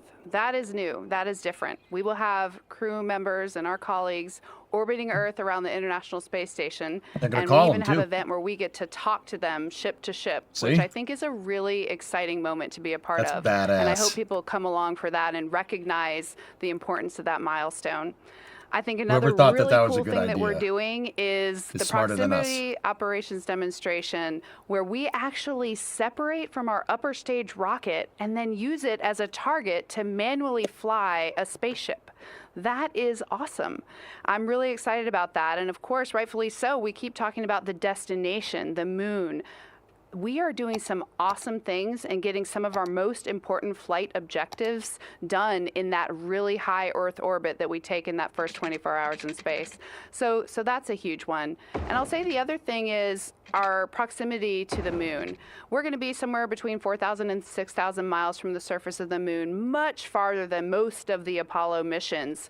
And there's actually a silver lining and an awesome thing about that, which is that if it's lighted in the right way, which we expect it to be, especially for this launch window, we have the opportunity to see parts of the far side of the moon with human eyes that have never been seen before, because we have that pulled back perspective. And that's a really exciting thing to be a part of.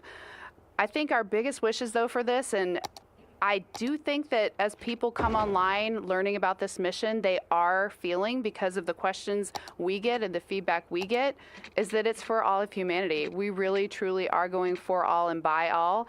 I'm picking that up from the public, and I hope that it is just more and more impressed upon them that this is everyone's mission. Thank you. This is Pablo Fuente with Orbita Infinita. I'm speaking, as a content creator. First of all, thank you. You've been here 1 hour answering questions under the sun. It's a very hot day, so please hydrate. Thank you to the NASA team for allowing us to be here. Christina, you just mentioned this. You are going to see things that no human have witnessed before, at least with that perspective. Now that we know that you will have computer devices that can take video and pictures, how are you guys planning to share that content with the whole world? Because you are inspiring so many. Thank you. Well, a couple things to consider. It's the first time we go out there with humans, of course, and so we want to set expectations realistically. It's not like being on the International Space Station 250 miles away. The communication system may be really robust, and we may be able to get a lot of information back, but we might not be able to as well.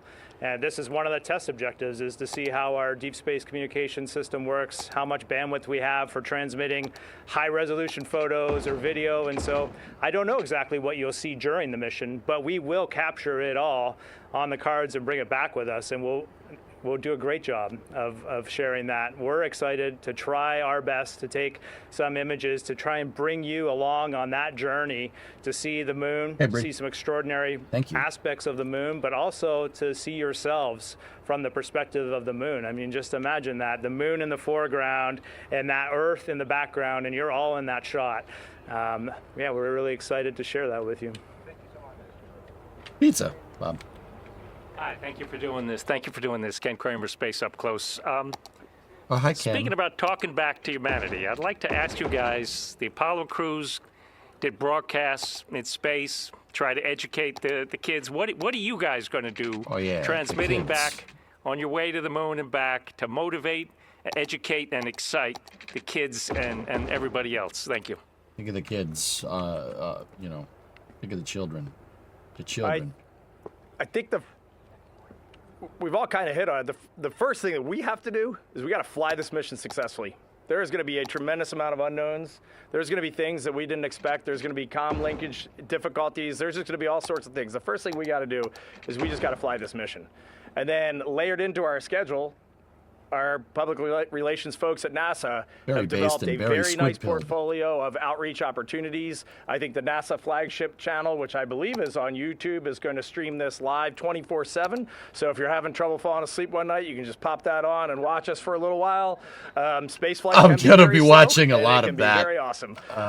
But we are going to have a tremendous amount of outreach. We're trying to hit all the social media sites. We're trying to hit all the traditional media sites, and we're trying to stream 24/7. Brother, I'm gonna. And then the other guys, thing that I think we do is I'm not getting much sleep next week, am I? We have a pretty gregarious, outgoing crew that really feels bought into this mission, and part of this mission is bringing along the world for all of us to be in this together. So we are going to be involved, and we're going to be out there doing this. Pretty much, Dino. Yes. Thank you. Last question. Hey, good afternoon. I'm Brandon from Interstellar Gateway. This question can just go out to whoever it jumps out to the most. As someone who grew up watching Space Shuttle from right here on the Space Coast, and now being in the position that I'm in, I was wondering what's something that inspired you growing up that has kind of thrust you into the position that you're in now, about to launch around the moon? Good question. Good question from IGW. I'm impressed. I hope that we all get a chance to answer. And I was inspired. I'll give a space kind of related one. I was inspired by things that made me feel small. The night sky, the vast ocean. I love sailing with my family, big mountains, anything that made me ponder the size of the universe. And then on a more individual level, I was inspired by the leaders of the civil rights movement, by the people that weren't afraid to do what scared them in the face of a lot of mixed messages on what was the right thing, but they knew what was right, and they pursued that no matter what. I think about those people a lot when I'm in positions of having to work through fear, having to face things that are uncomfortable, and those are the people that inspired me growing up. There you go. Content of character, dudes. Thank you for the question and the opportunity to bring my parents into it, because it's them, my mother and father. And I know it's easy to say without my mom I wouldn't be here, literally, but also not just from the birth perspective, all along the way. My mom is the reason that I am alive and made it to adulthood, because I was trying real hard to make that not the case. Fair. And literally a conversation I had with my father while I was in college, I decided I wanted to join the Navy. I wanted to be a Navy SEAL. And my dad said, "Hey, I know some SWAT guys." He is a retired police officer. "I know some SWAT guys who did that, but that just doesn't look like you. But with a degree from Cal Poly and some wings on your chest, you might mess around and become an astronaut one day." And he said that to me in 1997. And so listen to your parents, folks. But my parents, and I could tell you stories like that about my grandparents as well. Hell yeah. But it's been my parents' inspiration and support through this whole 49-year journey that is the reason I get to be on this side of What this a microphone. G. Freaking love that guy. I got a man crush on Victor. He's the fucking man. So eloquent with his words, dude. He's fucking badass. Victor. Excuse for my me, language. I've told this many times. I saw an image of humans stand on the moon in Encyclopedia A as a young child, but I went one step further. I wasn't just inspired, but I shared that with other people, like Victor's talking about, with my parents, with teachers, mentors, and people realized that this was something I was passionate about, and they used it to push me outside my comfort zone over and over again. I was also fortunate that I grew up watching the space shuttle program, and I watched Canadian astronauts fly. And so I think these mentors for me, it wasn't something unachievable. They were actually seeing Canadians fly in space, the Canadian Space Agency through NASA, and that was very empowering. And there's something that I often think about. What's really important, I wasn't inspired because there was an inspiration program. I was inspired because humans went and did something extremely inspiring. And yes, we have a whole system that shares this so that it can be used and leveraged and put out there to inspire our next generation. But the key is to do what our leadership is trying to do right now, which is like, let's get out there and let's make it as inspiring as we can possibly make it for this next generation. And you know what will happen? They'll be standing here in 10, 20, 30 years continuing to do extraordinary things. That's right. Thank you, Jeremy. Damn right. Jeremy just nailed it. I was just going to say, you just have to go do things. Like, all of us are inspired by people who went and did new things, did difficult things, did hard things. Like, get out there and try and go do.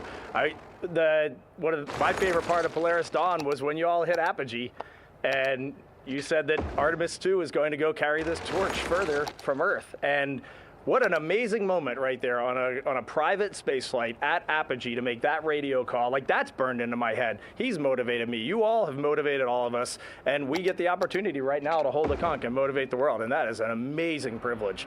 And that is something that we are not going to let go of lightly. But we're doing it because we're going out and doing something. That is so critically important. Right, Sam? I wanted to wrap up just really by saying two things. Maybe a go back, but two things. First, for the media that's here, if you just look this way, there's like this gaggle of unassuming people down here. But when we look at these people down here, these are the people that built the rocket, that know the rocket, that are going to launch the rocket, that have worked with us day in and day out. So we look over here and we see our friends Tyler and our launch director, and we see Jeremy, Kelvin, center directors. We've got deputy associate administrators over there. It's like, these are our friends over here that have made this mission. So I just wanted to highlight them. And then I really, for the crew, just wanted to look every one of you in the eye down this row and say thank you. Because what you're doing is every bit as important as what we're doing and what they're doing. Sharing the message, motivating the world, finding the truth, and reporting on it. So thank you all. Thanks for giving us your time, and we appreciate you. All right, that's all the time we have for today. We have a series of briefings lined up this week as we count down to launch. So next up, we'll hear from the crew again this Sunday at 11:30 a.m. as they join us from crew quarters virtually. And as always, you can stay up to date on all the latest mission news and events at nasa.gov. Thanks to our crew for joining us today, and thank you all for joining us today. We'll see you on Sunday. That was sick, dude. That was sick. I love it, man. That's good stuff. Makes me so happy.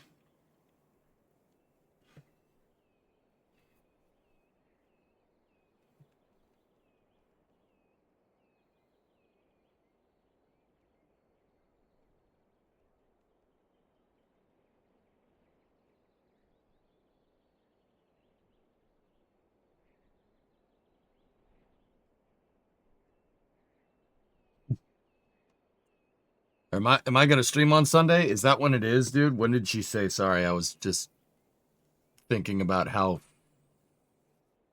please excuse my language, how fucking cool this is. This is the real deal, dude. This is the real deal.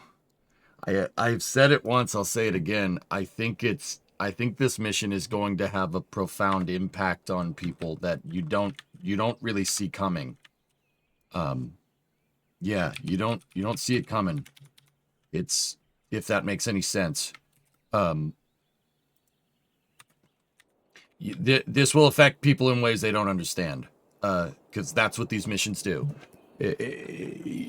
I would also hope that people would understand why I like the space shuttle so much, because every shuttle mission was a treat. Every shuttle mission was like this. Every one of them. Yeah, Jack, yeah. Well, that's fair. Sacre bleu. Sunday at 11:30 is the crew interview. I will try my best to be here during that. Hey, Wolfpack, what's up, dude?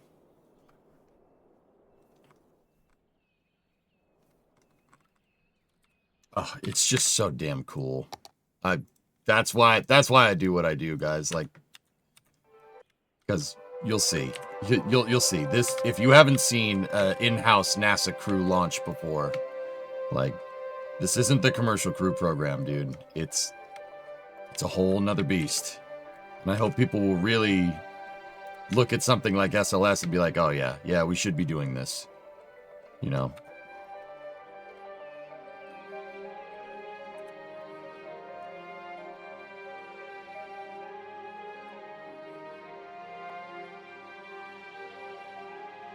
Anyway, CosmoQuest, thank you so much for the raid. I do appreciate it. I'm building out a racetrack right now. I would appreciate it if you would stream it. I enjoy it more with your commentary. Okay.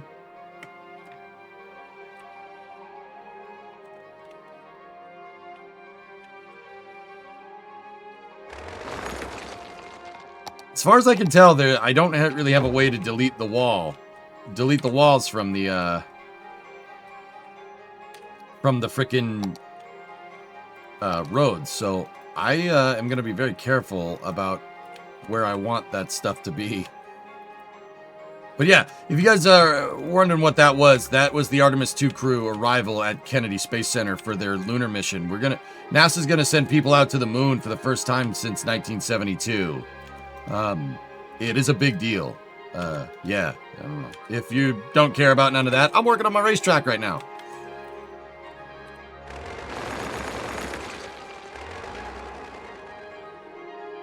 I'm building out a racetrack. We're gonna furnish it up. And, yeah. Right now I'm working on the walls for the track.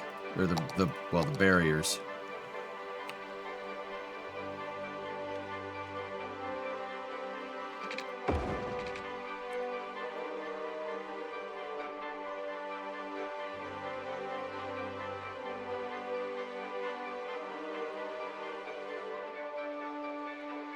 Last, what's up? I remember you a few years ago wondering if we were going to see events in our lifetime. Yeah, it's been a long journey, dude.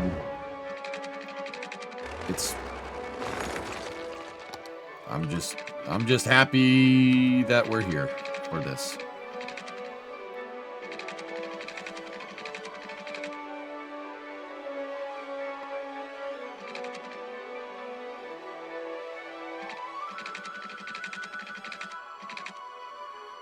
Actually, that's not what I really want here.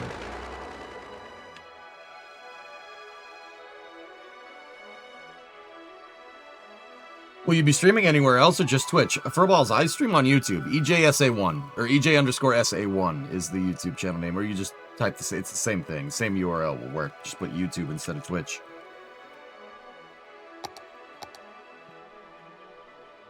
I hate that. Why is it doing that? I don't understand why it's making the barriers close like that. And it's annoying because I keep having to remake this stupid road. It did it again. No, stop that. Excited to see the superior orange suits? You're damn right I am. What? Man!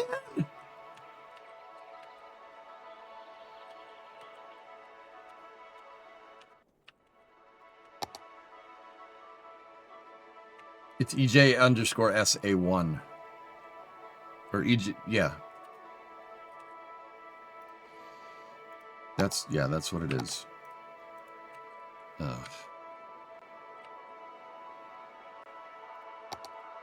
Whatever. If that's what it wants, I can't stand that, but whatever. It's fine. I'm going to put a marshal booth right here, track marshal booth. So we need to do that right there. And then we need to put another one over here. And then I guess the right way to do this would be to, well, one, make sure the wall is oriented correctly. And then two, move it into position.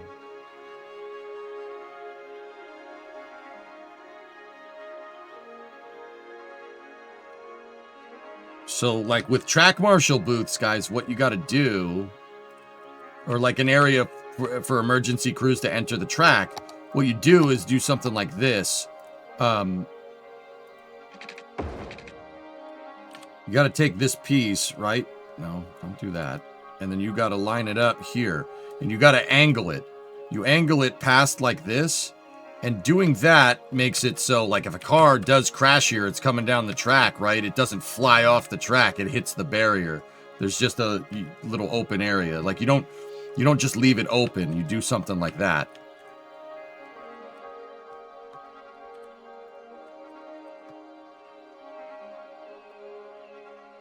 Like, little things like that are what's going to make this project really cool, I think.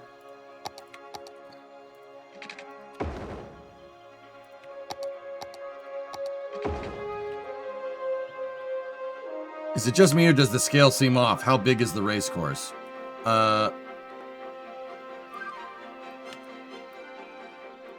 X-Ray, if I zoomed out and showed you this track, how long do you think it is?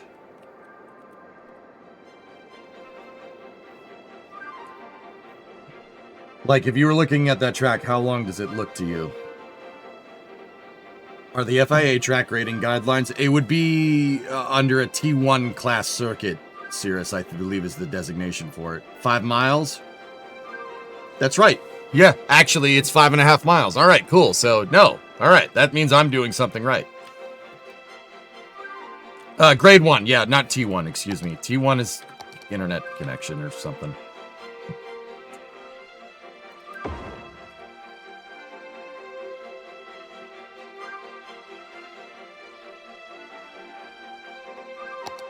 All right, well, XJ, that makes me feel a little bit better, dude, because that means that, yeah, I'm kind of on the money there. This is going to be something special. Yeah, Artemis is, dude. The racetrack is cool, too, but yeah, you ain't kidding. Dude, I love that you could put, like, the track marshal booths down and stuff. So, guys, for the people that don't know, like, if you're unfamiliar with, like, racetracks and stuff, they have these spots where emergency crews can get onto the track if something goes wrong, right? But also you have stuff, you have track marshals. So what are the track marshals? Track marshals are guys that wave the flags. Like in racing, there's a bunch of different color flags that mean different things. So when you're driving around the track, if you see somebody waving a flag, right, depending on what color it is, it'll tell you what to do. Obviously, green flag is go. Yellow flag is slow down, just like a traffic light. Red flag is stop. If you see somebody throw a red flag, race is over. Like, or not over, it's just stop. Stop the car, right? There's also black flag, which means you screwed up and you've been penalized, right? White flag means 1 lap left. Checkered flag is checkered flag. That's the end of the race. These marshal booths here are usually, you know, they're usually there. They're usually on the side of the track here by an emergency entrance, because the track marshals also, like, if a car crashes, right, their job is to go in there and get the car out. So these guys wave the flags, they clean the track and stuff. It's cool that they put that stuff in the game. Yeah, blue flag means you're a lap down. It means you got to let the guy pass you because you're a lap down. Yeah. According to the dev diary, left-clicking on the road with a fence selected will add it to the nearest cursor selection. Right-clicking will remove the fence. If the fence placement tool is set to upgrade, right-clicking will flip. Oh. Well, maybe I'm not doing the workflow right. Hold on. So, left-clicking. Left-click again. Oh, you have to be set. Okay, I see it, Mutter. Yep. All right, I got how that all works. Cool, because I hate this right here. I hate how it widens the fence for you. So guess what? Bye-bye. Bye-bye.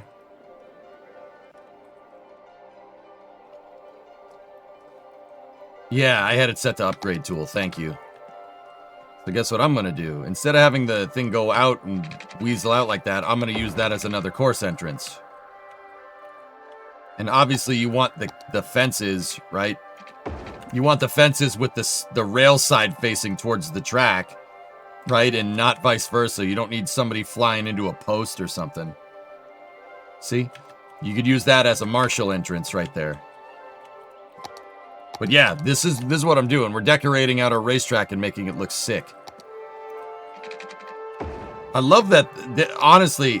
So one, I'm not entirely sure why they didn't just put this in City Skylines too, but you know what?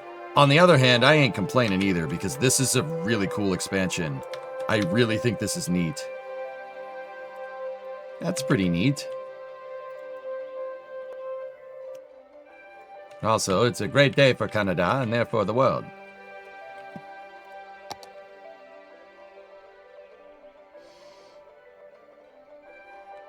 Are you the designated person to read the directions? Shut up. Come on, don't do me like that, man. I'm the streamer, man. There's a lot of things that I have to keep track of, okay?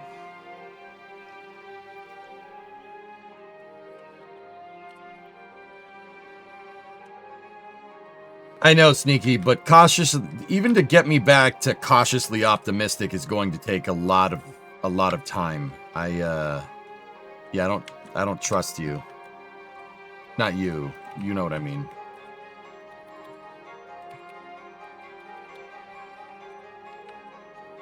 But yeah, dude, the first corner here is...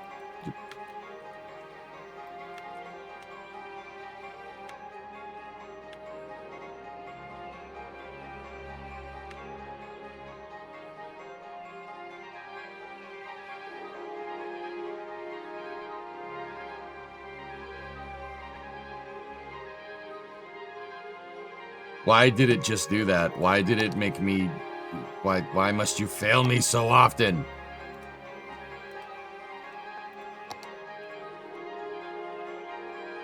Stop it.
There we go. All right, so we're going to need node attach there. Bring up the anarchy tool, road anarchy. Oh, we're going to have to flip it. Where is it? Yeah, we're going to have to flip that wall.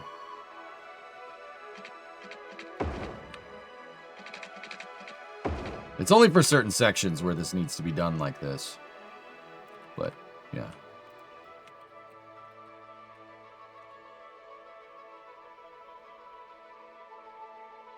Score. There we go.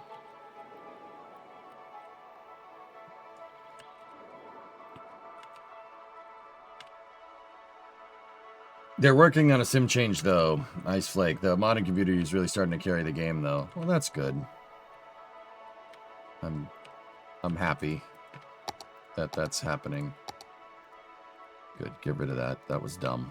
Don't want that wall like that. So I gave ourselves a little bit of a runoff here. I'm wondering if we could paint in a gravel trap. I don't think I have surface painter or anything installed here.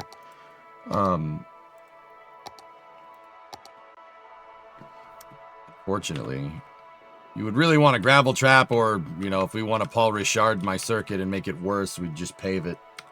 Did you see the new Associated Press article about what happened with Mike Fink? No, I didn't.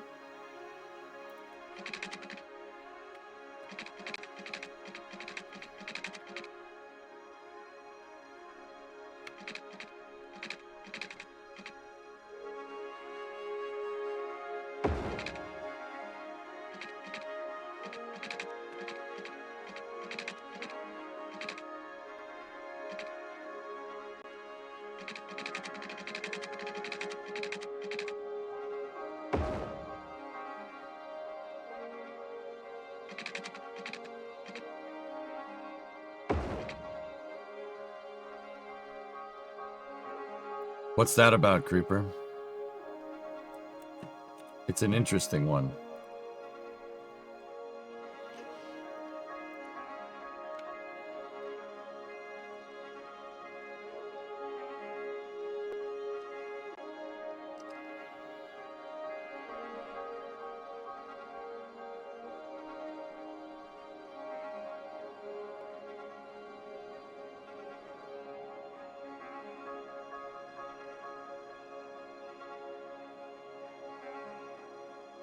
Roommates definitely saw I was in distress. It was all hands on deck in a matter of seconds. Can't provide any more details about his medical episode.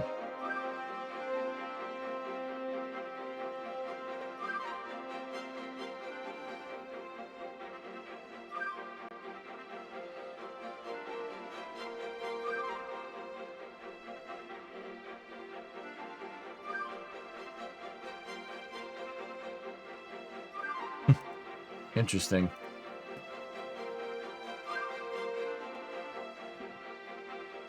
We were jumping around on games. Yeah, man. Building a racetrack today, dude. Interesting, Creeper. Keep things interesting. Yeah, thanks. Industries, yeah, of course. Gotta keep it fresh, man.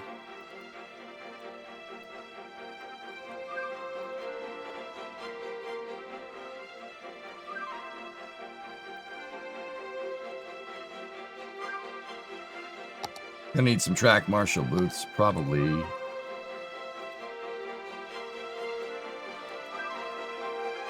Here. Discovery, go at throttle up. There. I need to poop! You make me so happy when you're on cities. Would love for you to give CS2 a try again with all the assets and mods that are available. I'll think about it, dude. I'll think about it.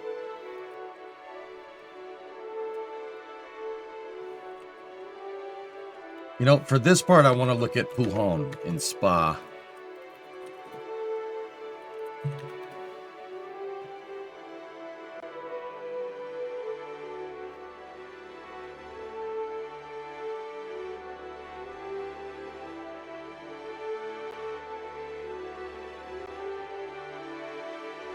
Really want to see how Spa does it right there. Because this is a Pujon right here is a part with the track where the track cuts. See, they paved it and they put tire barriers out at the start of the berm. Cool.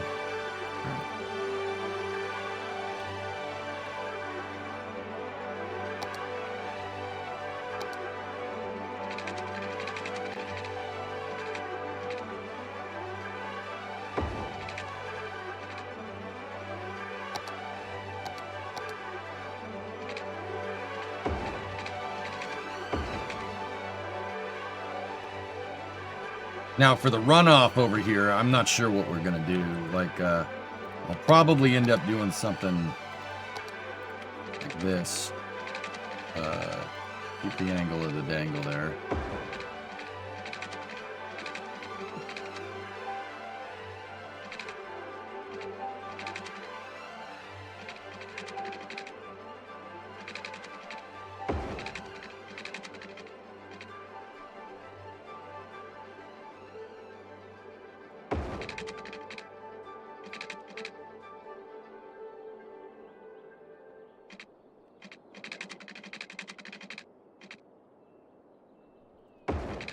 .154 on the angle.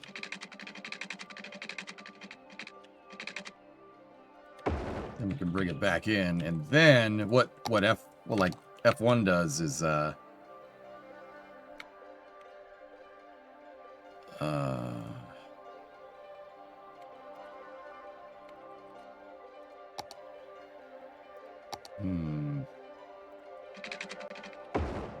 yeah, they put the tire barrier in front of the wall.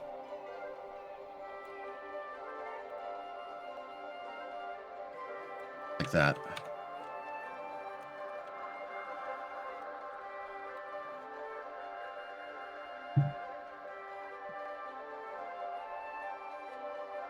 Fink stopped apologizing after Jared told him to stop. Yeah, it's not his fault.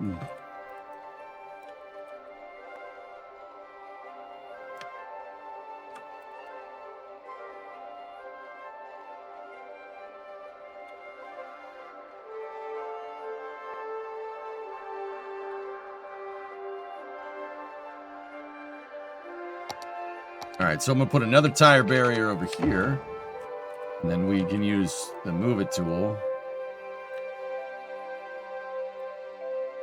to put that into position, right? And what I really would like is this for all to be sand trap, but I might need Surface Painter to do it, guys. Right? I'm pretty sure that's the thing we need. I got to paint sand onto the ground. Or a brush tool for it probably wouldn't be a bad idea either.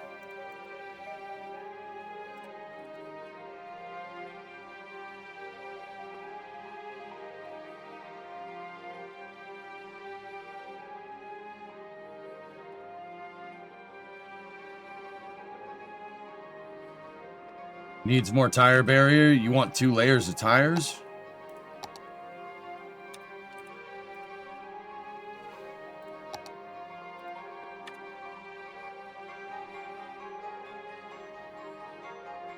So serious, the problem is that there's a freaking concrete barrier. There's a concrete barrier on one side of the tire wall, which is... Alright, you know, like...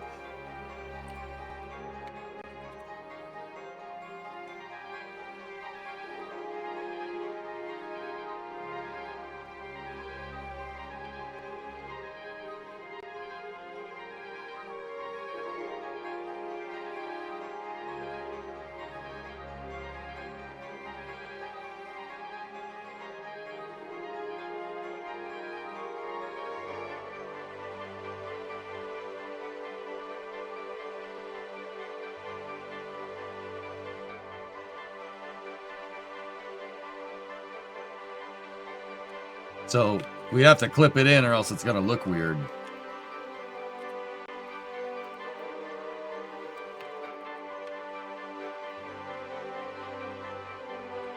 But that should be what we're looking for. 1, 2, Control C, Control V. I don't want it to attach the nodes. It makes this thing a little bit harder to mess with.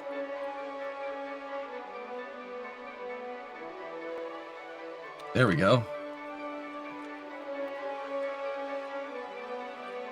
Honestly, we should probably tire barrier up here because in reality, guys, if we wanted to make this realistic, this corner is absurdly fast. You're going flat out up the hill here and you have a corner with banking, and if you don't hit the... If you don't get the apex in the right spot, your car is going to go this way, and it's going to go this way really fast. So, I'm going to put a good amount of runoff over here as well.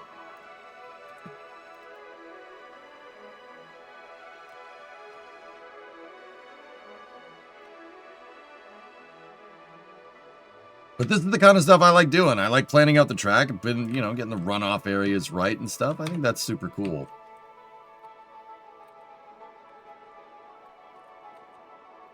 That's not a corner, it's a ramp.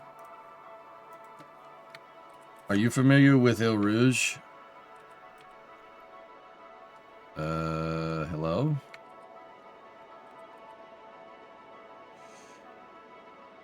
It's Radeon, actually.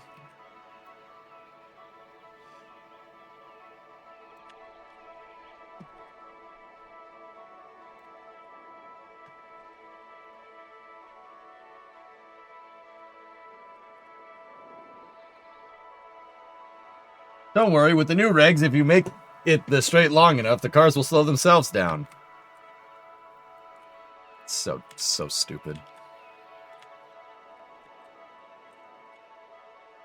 Don't you have landscaping tools that turn grass into sand? No! I can place trees and... I can place palm trees and stuff, dude, but I don't... Yeah, we don't... I used to have some kind of surface painter in here, Mats, but I guess that cities didn't like that mod anymore. I can place rocks. Like, we could place that, the rock tree. It's Radeon, actually. That's the only corner you know in Formula 1B. Oh, God. From that stupid freaking meme, dude. Ah! Bah!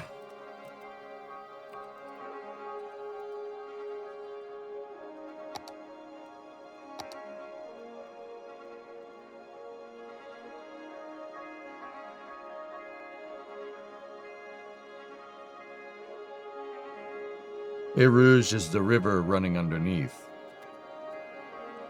Matt, Spa is one of my favorite tracks, dude, because it's Spa. Like, oh, there is a river there. Dude, I didn't know that. Yeah, I see it. Holy crap, I never knew that. It's a freaking bridge.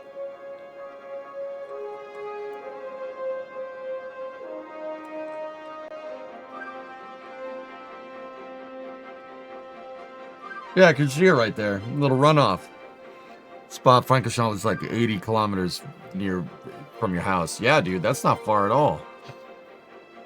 Dude, this complex here is one of the best in racing, period, full stop. I love, dude, Radeon and Eau Rouge is just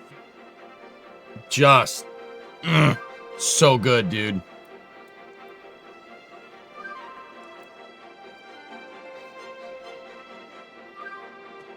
There's a famous picture of, here, I'll show you.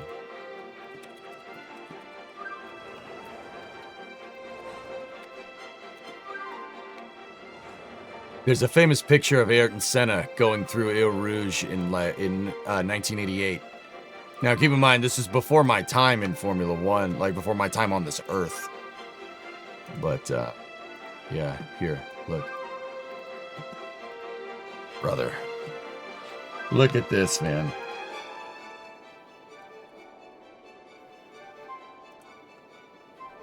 Oh, it's so good, man.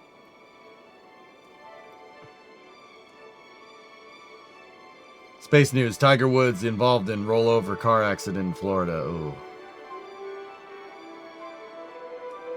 Now that, dude, that's Formula One. Here's the pic from the bridge. Yeah, there's a little stream going down there. That's cool, man. I never knew that. I never knew there was a stream there. I mean, it makes sense. I already liked Spa, but this kind of sealed the deal. What a freaking great track, dude. Dude, that's the old school version that has just guardrails everywhere. If you crash, you're done. That's it. They got some tire barrier up there, but that's about it. Dude, guardrail at the bottom of the straight. Guardrails on either side. Look, track marshal's just standing there. Like, oh, dude. Now that's what I'm talking about. Like, I mean, that's a little ballsy being there like that. Dude, even the signs, like, leading out onto the track. That's so cool. What a time, man. Now, like, when I started watching Formula One, it was about, not 10 years after this, but I started in 96. My dad showed it to me when I was 8. And it was still very much this, but obviously Ayrton wasn't there.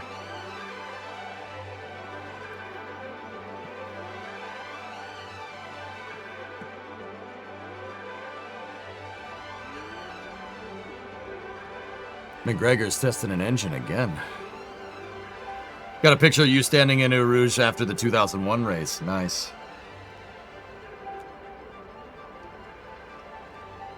Yeah, dude. Those are the type of tracks I love.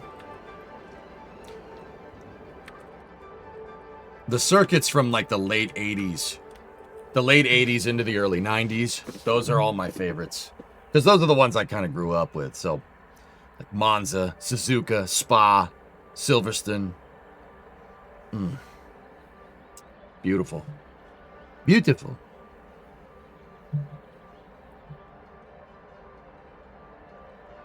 Oh yeah, Trevor, you were at Montreal last year? That's awesome, dude.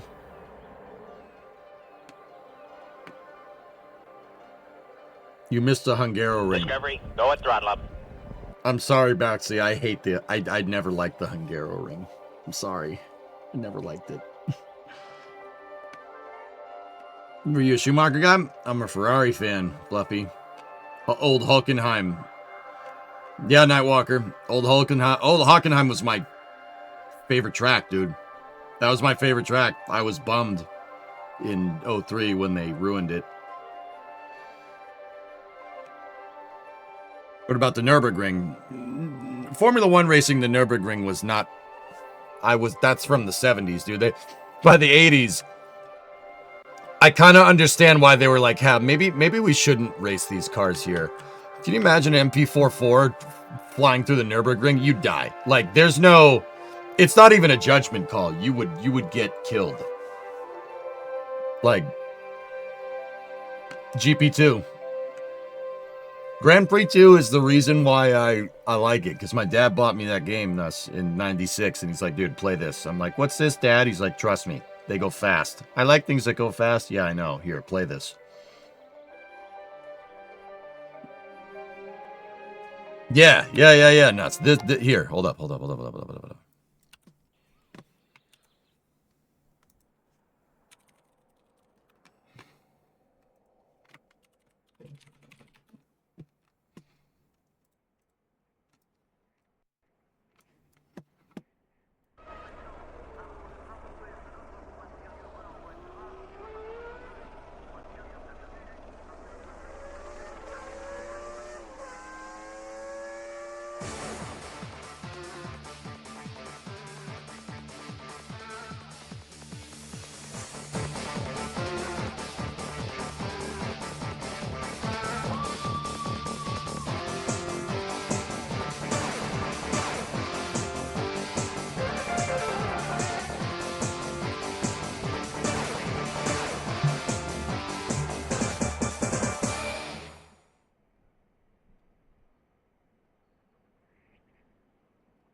Dutch, so good, dude. Hold on.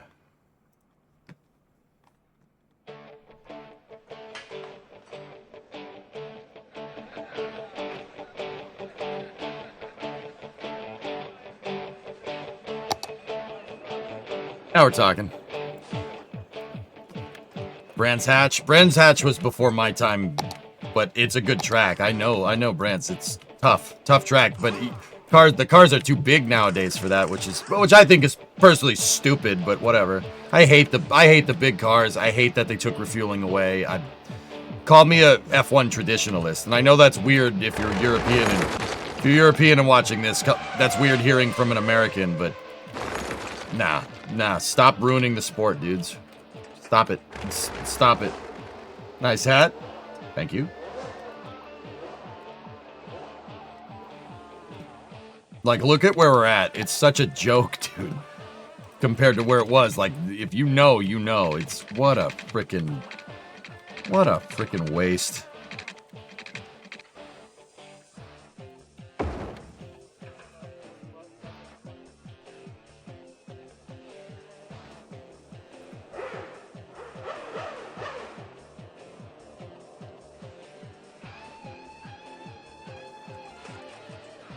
Why do Dink, I still don't understand that. Why do, like, people in motorsports that end up running the thing, they just find ways, it's like, okay, I got a great idea. How about we find a way to make this sport worse in every way, shape, and form? Like, it's like, bro, what are you doing?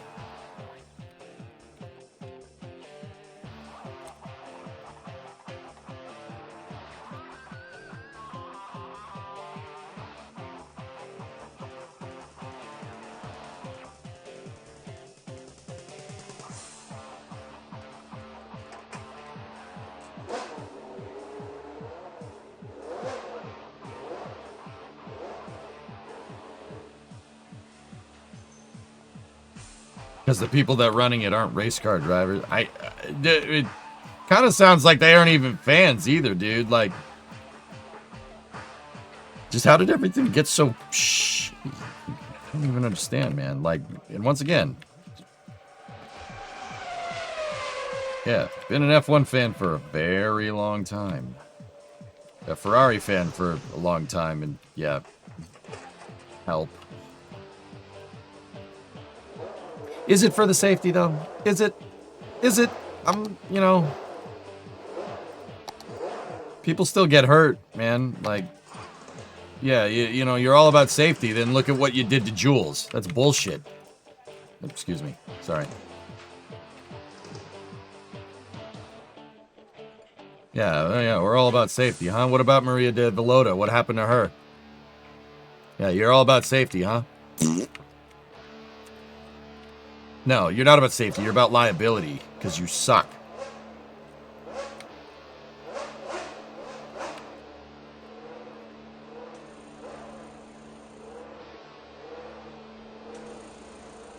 But anyway, yeah, old Formula 1 rules. It's so damn good, dudes.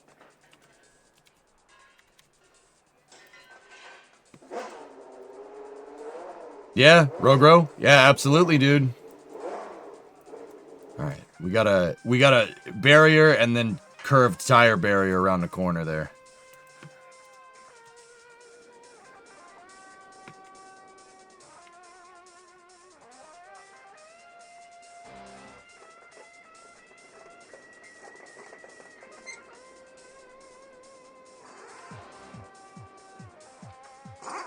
The F1 boss is the old Ferrari team boss. It's Stefano Domenicali. Yeah, and Jean Todt. Yeah, what the hell, dude? Frick the fans, I guess, right? Like, okay, there's an entrance right there.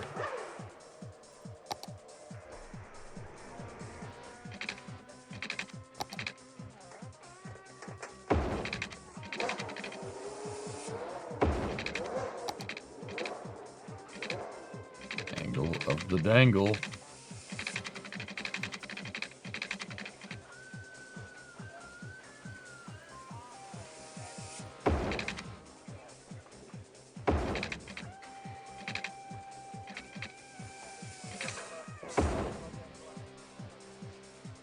Thick.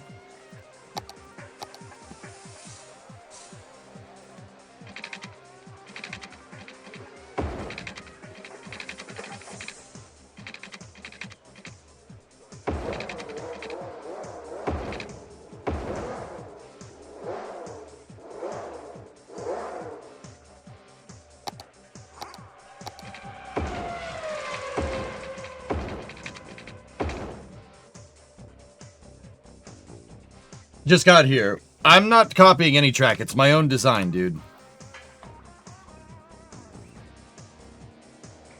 Yeah, it is. It has some influence from some real world circuits, but yeah, this is for the most part my design. I'm taking reference from Spa, Silverstone, Suzuka, Bathurst. What else did we pull from?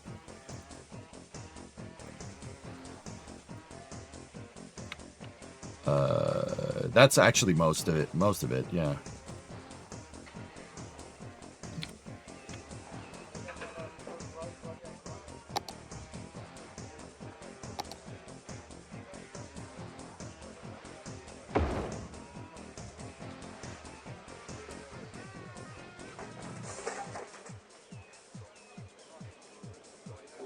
What about the inside of Pujon? What does that look like? Okay.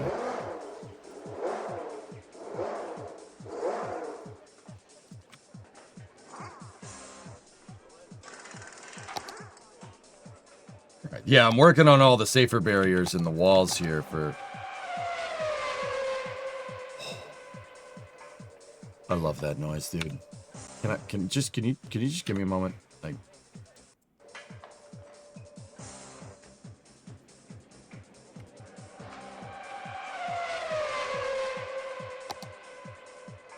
Yeah, baby.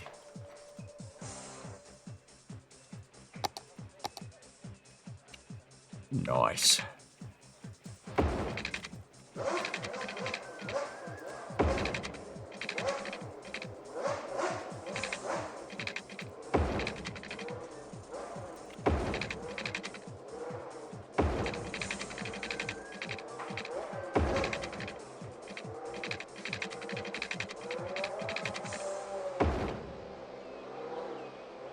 $20,000 RPM has a nice ring to it. It does, doesn't it?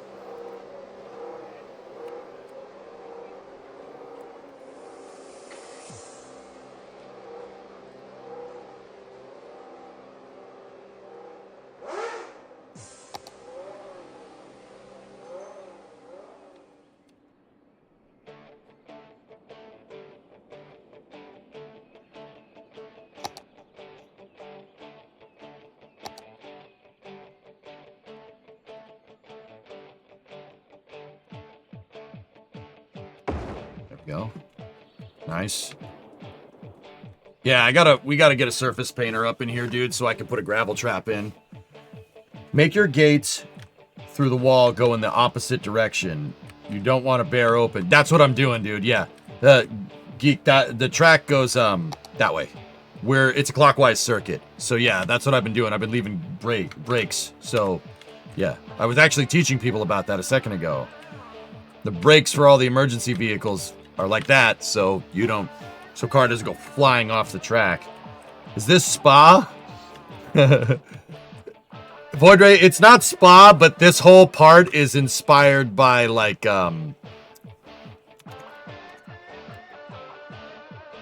this. Actually, it really ended up looking a lot like Spa, didn't it? It looks like Pujon. Or actually, no, Pujon is down here. Hang on.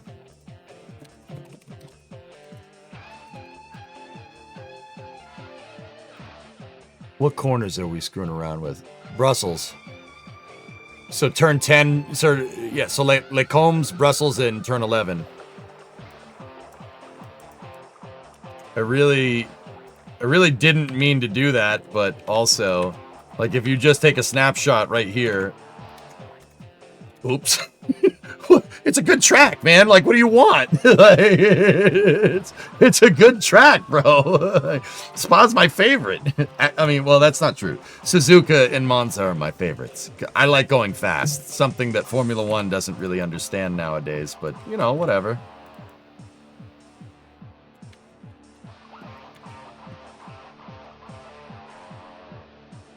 The Nordschleife, yeah, the North Circuit is insane. Heck, even the Nürburgring circuit is, the South Circuit, like the main Nürburgring circuit is pretty good. That's a pretty good track. You've been there? Did you read how I told you about the 2005 Hockenheim just a minute ago? Oh. No. Experienced the glory engine times in 2005, was able to afford to go to F1 at Hockenheim and Nürburgring, both races.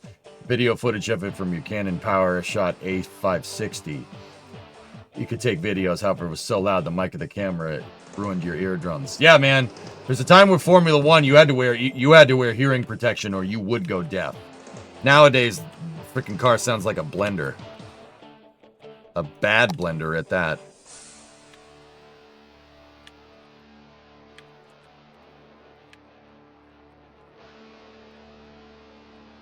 Hey Taylor, what's up, bro? How you doing?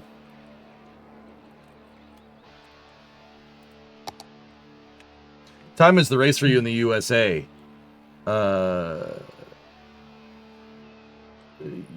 because well, all the races used to be in Europe, so I used to wake up with my dad, and we used to watch.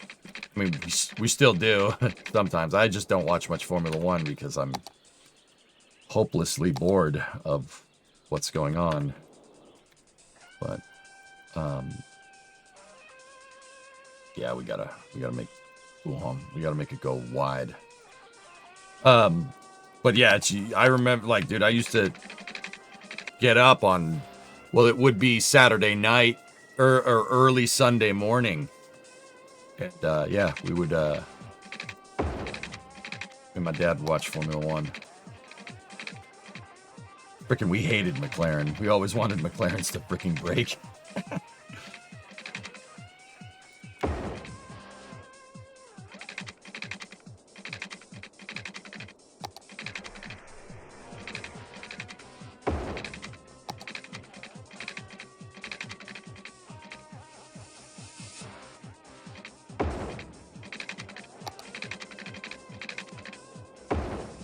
As a McLaren fan, I have some good news for you.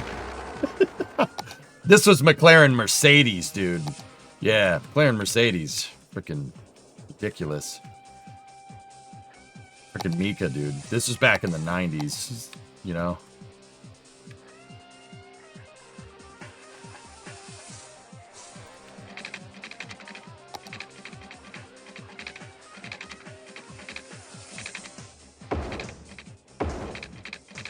I mean, to be fair, Hakkinen was disgusting.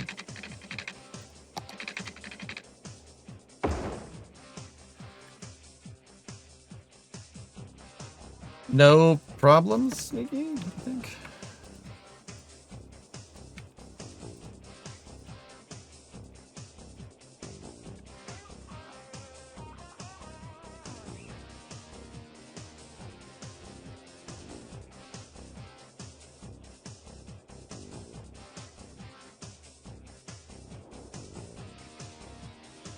I actually don't think it needs to be that wide. This is a slower complex. Like, we could probably tighten up the wall here now that I'm thinking about it. This isn't fast like Pujon.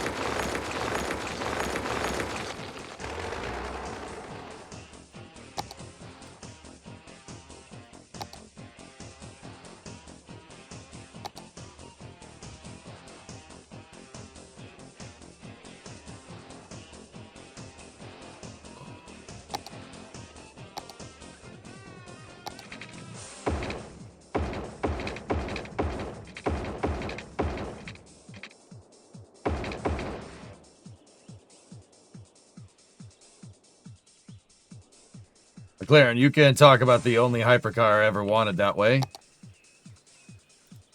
Yes, I can. I am the streamer.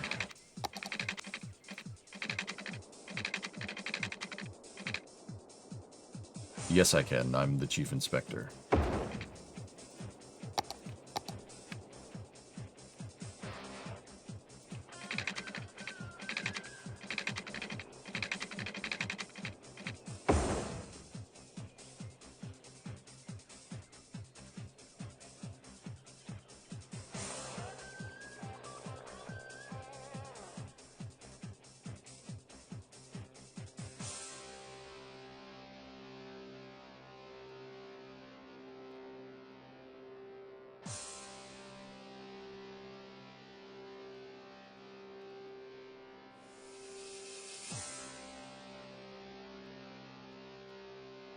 Go.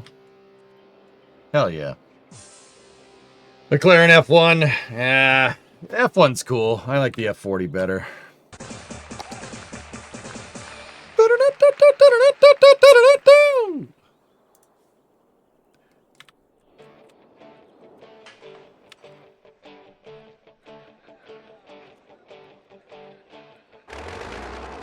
Marshal entrance right here is probably a good idea.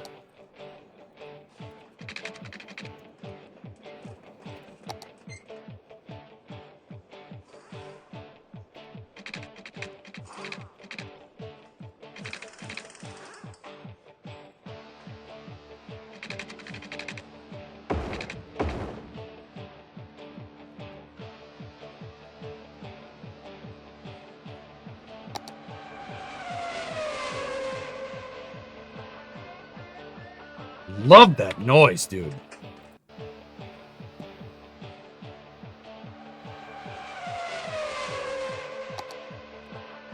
Gets me fired up, man. Makes me want to yell shake and bake.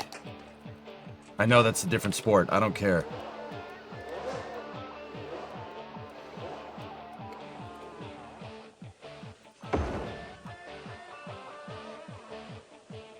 It's such a good noise. You know what? Hold up. I got something we can listen to. Just give me 1 second.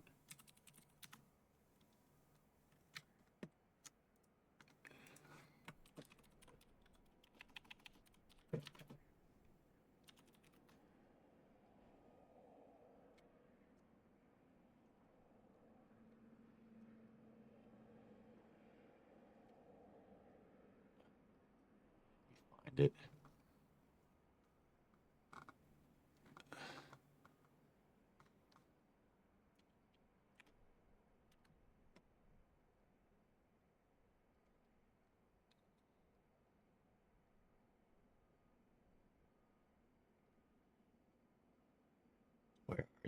Where are you? This is it. Here we go.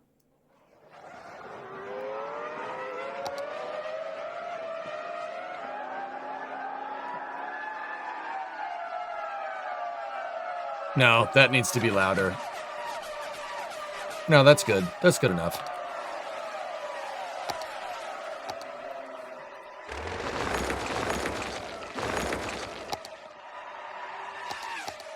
Oh.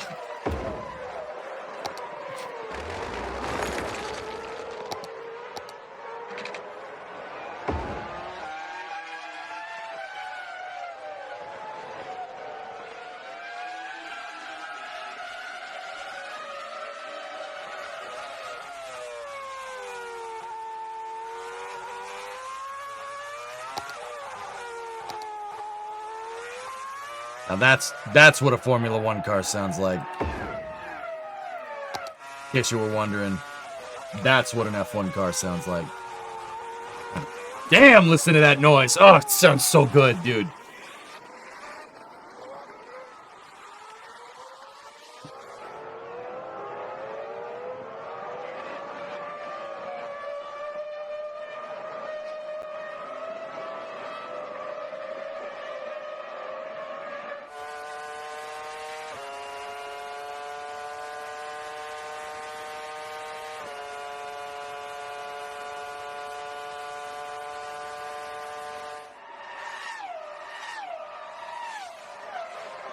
Hell yeah. Oh, that's awesome, man.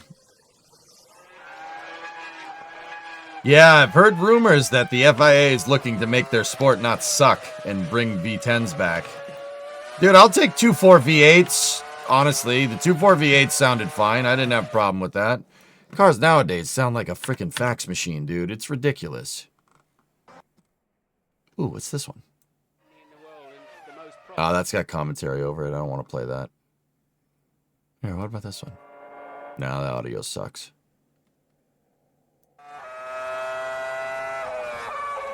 There we go. Good enough. I don't mind rally. I never really got into it, dude. I was always more Formula One guy. Formula One and NASCAR, dude. That's what I did growing up.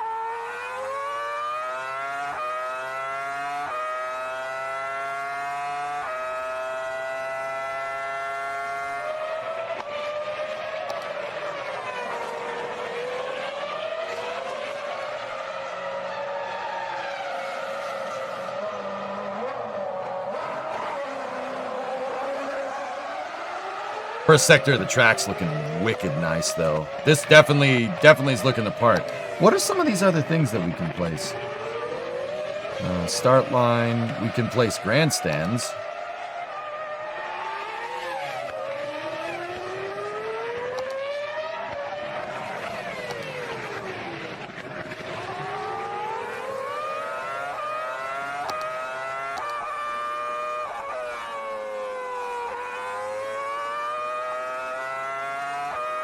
I do like Group B. I didn't know Group B when it was happening, but I do like it now. Stratos. Type 37 Stradale. Now we're talking.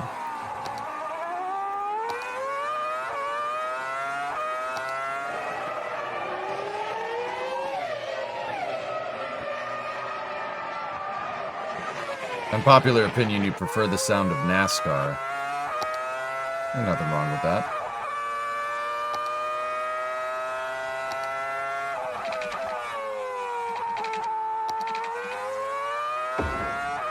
Cobblestone Alley. What does this do? Can we...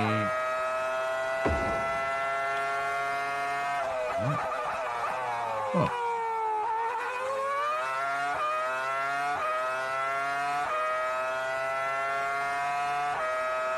Oh! Dude, you gotta be kidding me. You can watch from the stands. Who designed this? This is awesome.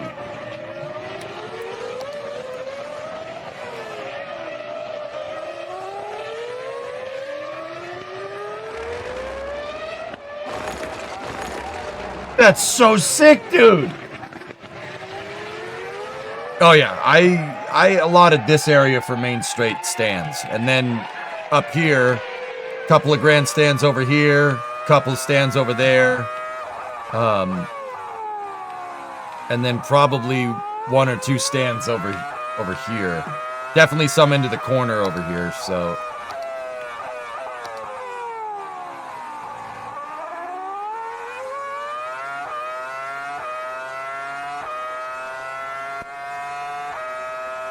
I can't believe that. That's so cool that you can watch.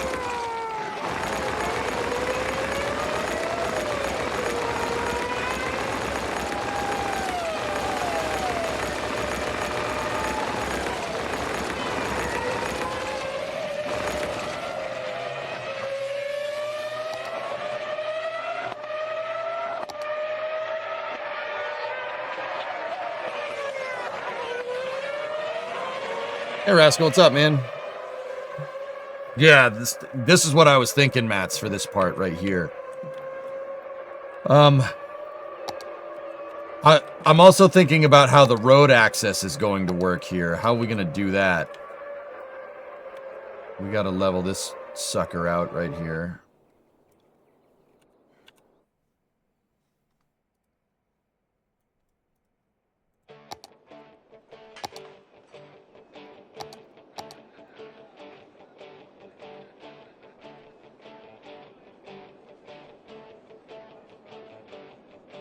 I wanted one or two grandstands here.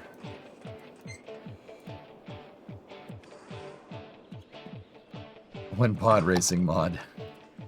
I don't know.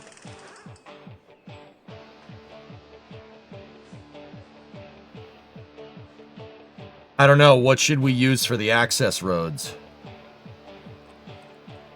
This thing is giving us the cobblestone alley. A small road that provides access and services for buildings from any side. Place these alongside buildings on event roads so they can be accessed during events. So it wants us to make the service road out of the cobblestone, but I'm actually kind of wondering if, like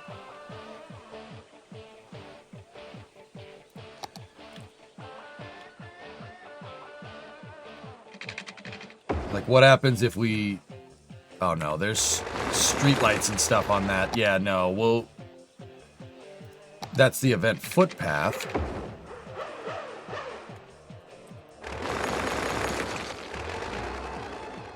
Yeah, binary, yep. Yeah, right, Vanguard, yeah.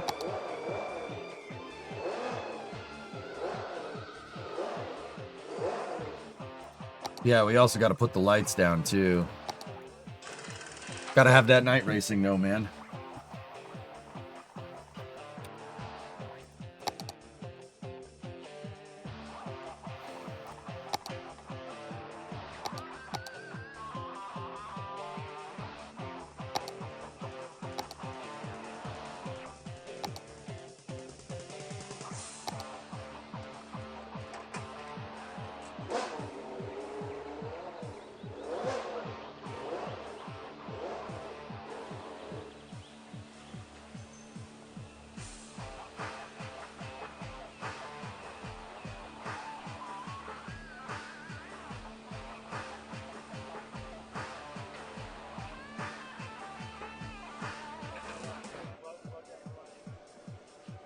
Here comes, here comes, here comes.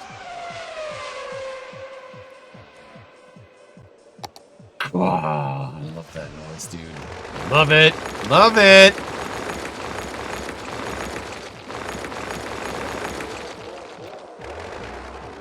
Thanks, Bucks. Yeah, no, dude. I'm glad you like it. It's awesome. It's awesome flick, dude.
All right, let's see if we can make a nice grandstand section here. Got to put all the track marshal booths, though, in position.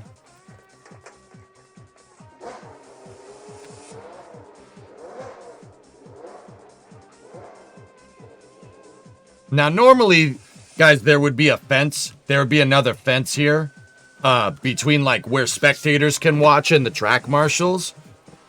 I don't know. Should we do that? I think we should. It would make it look a little bit more realistic.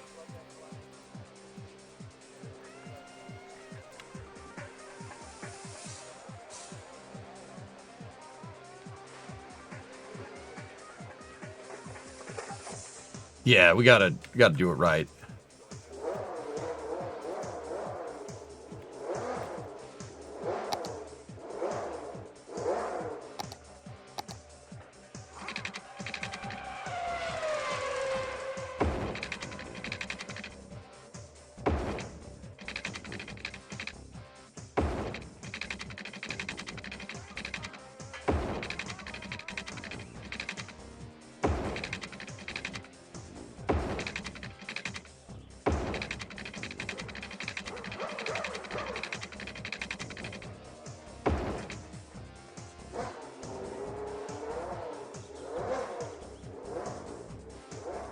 Just got back. Are those sounds in game or it's a background track spoiled? Yeah, it's a background track from a game that made me love Formula 1. It's called Grand Prix 2.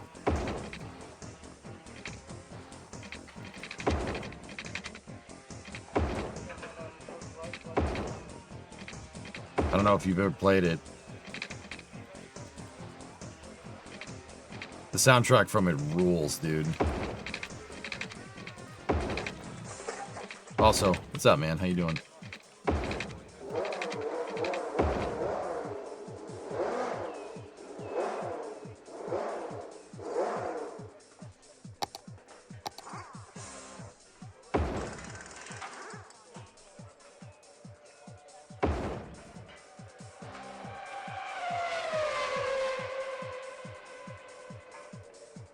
God, that makes me happy. It makes me happy a lot. I like it a lot.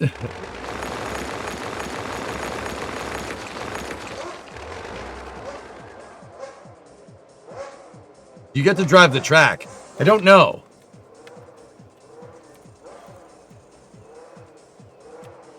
I'll get back to you on that. I know it lets you spectate, which is pretty sick. All right, so now let's go here. Get me one of these bad boys. We need one of those. We need one of those. And then we need a big boy right here.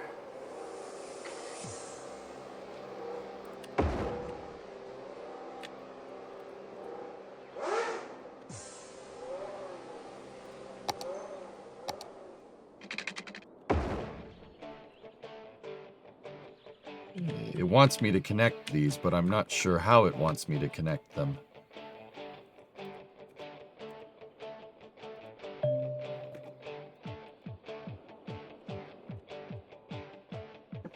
Okay.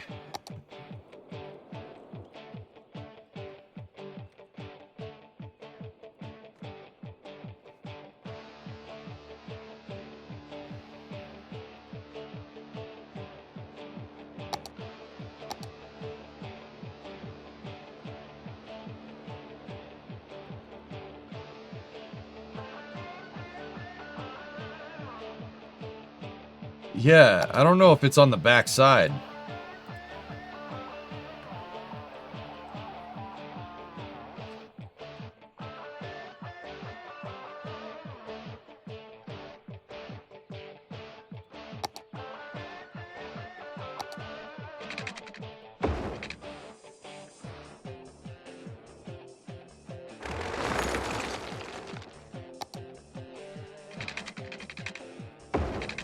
It's weird.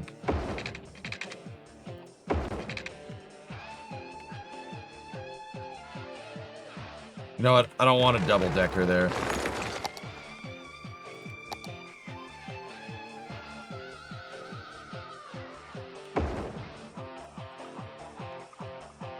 Now, check this out. What's the view from here? This is one of the best seats in the house, dude. Holy crap, look at this. Yeah. Bro, that's where we're charging like $500 a pop, all right? Wait, that's what F1 circuits do nowadays, right? Like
I wonder if you have to like put down concession stands and stuff, or are they like built into the back or something? I watched the Austin GP for F1 and paid $1,600 for grandstand tickets. The rate 500 ain't enough a pop. Yeah, Midgar. I remember I was at the first Austin race in 2012. Me and my dad paid like nothing for tickets, dude. We really did not pay anything. I don't remember what it was, but it was not that.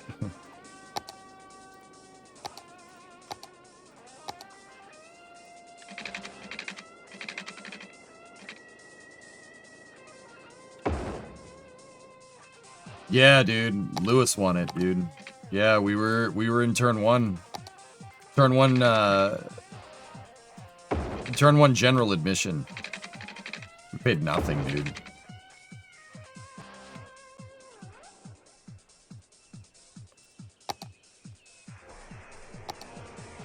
That was even before I started streaming, and I've been streaming for a long time, man.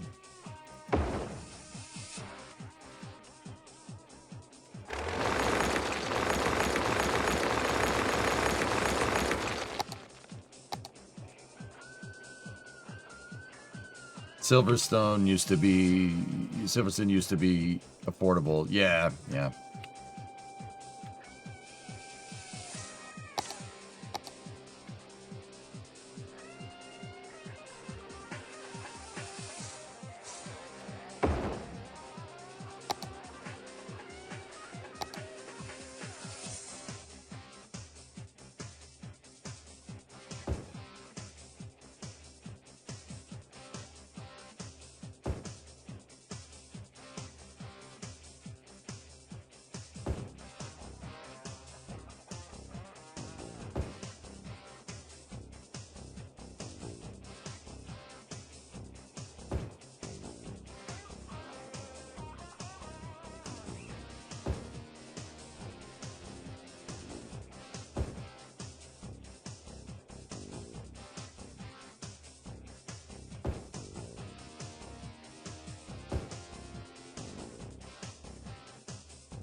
Now, if I could just paint the damn sand trap, then this would look excellent.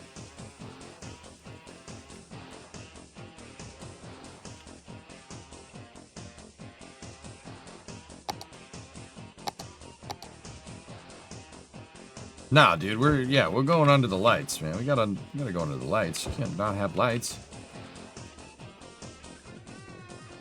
I mean, the track's 9.5 kilometers long. We're sparing no expense here.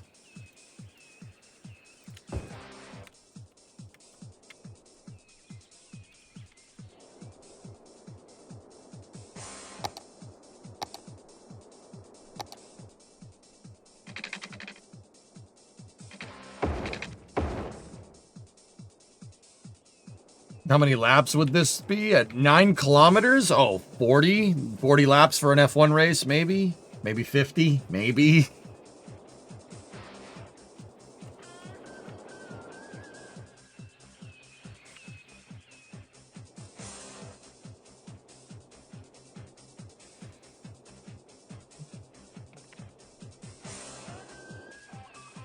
Yeah, I need sand traps, dude. Car Toys 123, yeah, buddy. 56.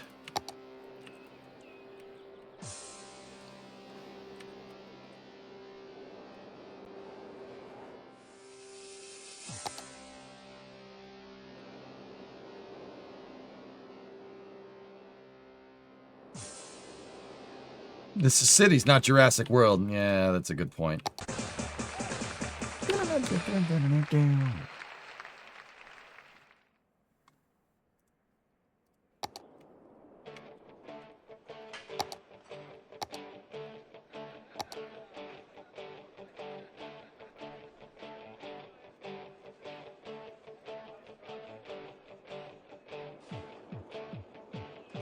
I don't like the gaps between the stands.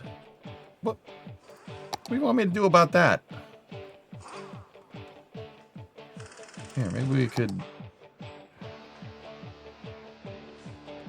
Anything here we can... Here, like, see? There's a truck. Isn't that truck nice?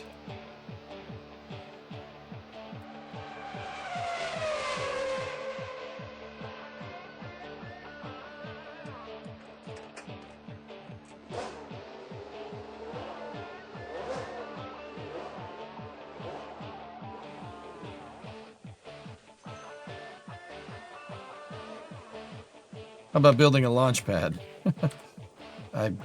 No, I'm not doing that.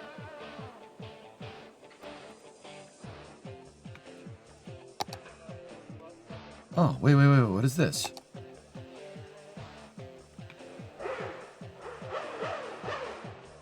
Sandstone pavers.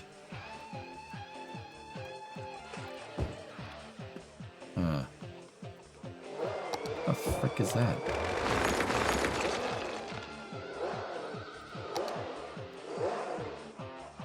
Plan on streaming after Flame Trench? Yeah, absolutely, dude. Oh, yes.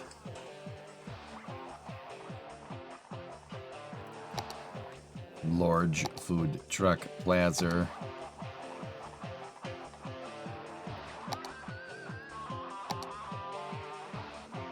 Got in here. Ah, yes. Kiosk. Discovery, go at throttle up.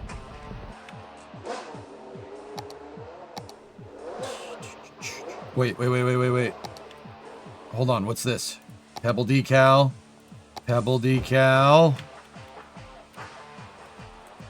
I need to see that in the light. Hold on.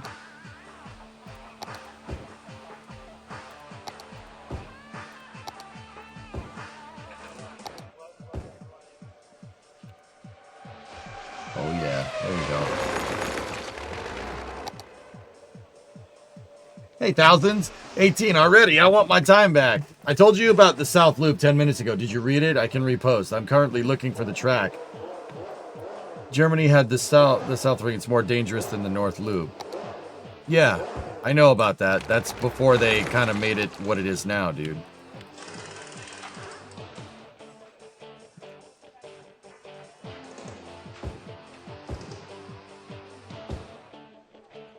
Oh, don't tell me I have to... Yikes.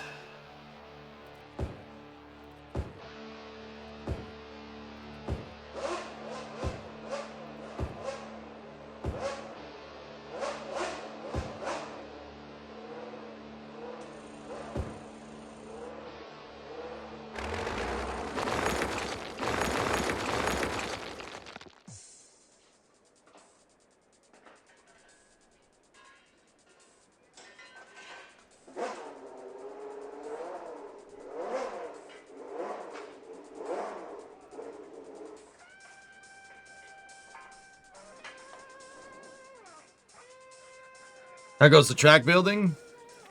Pretty good, man. What do you think? I'm still in the first sector trying to get everything figured out, but I got the whole track graded, and I think it's really nice.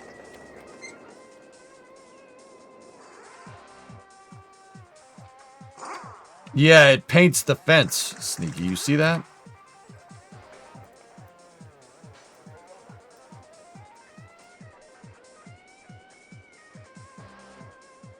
Like, look, the brush paints whatever it's over. Which tells me we got to do all the edges of everything first, right? And then fill it in.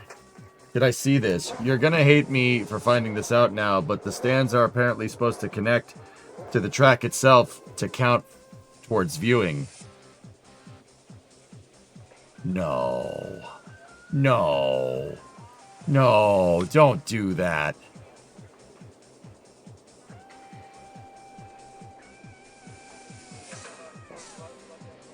Why would it let you free place them then?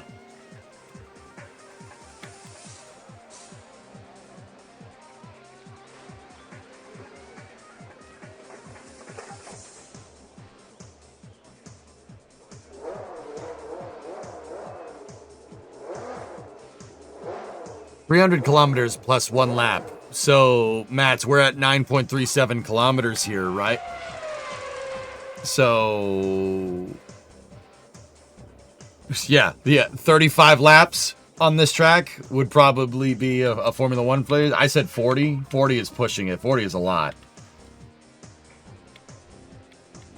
Yeah, guys, I'll be honest. Even if that isn't a thing, I'm still keeping these.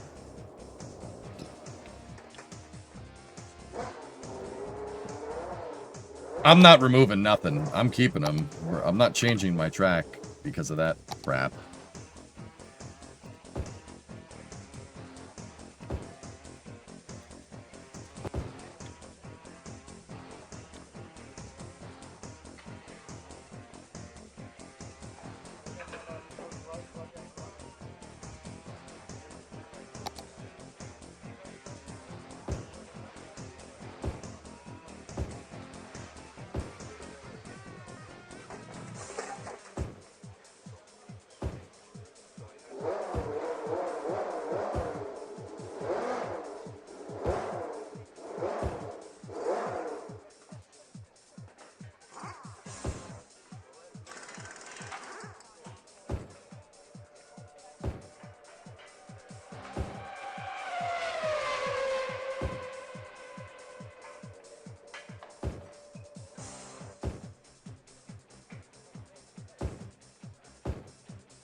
Nice.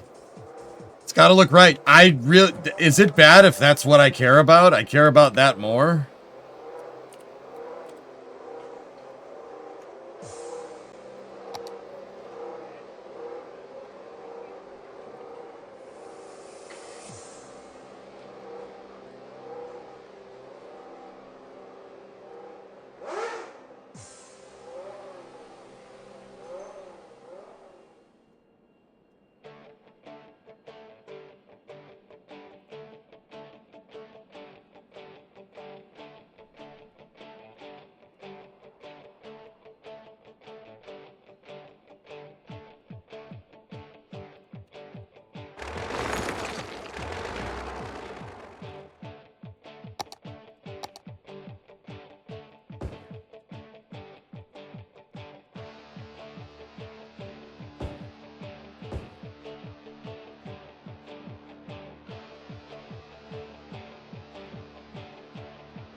Dude, yeah, dude, they were cooking with this. Dude, this freaking music rules.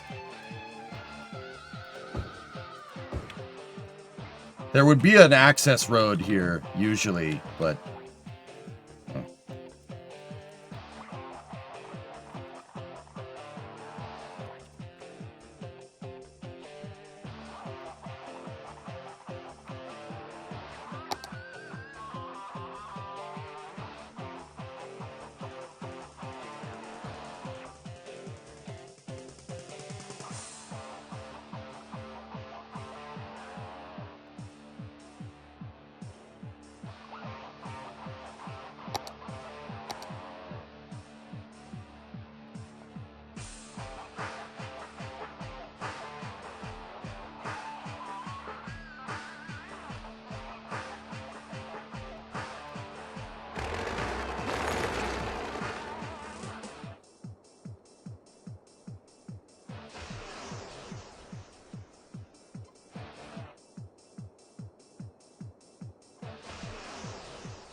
So,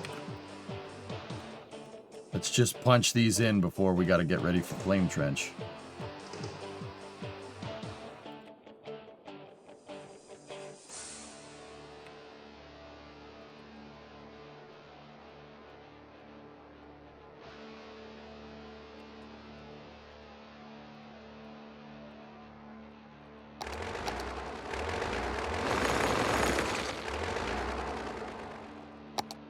It's going to be easier if I just hand paint it again.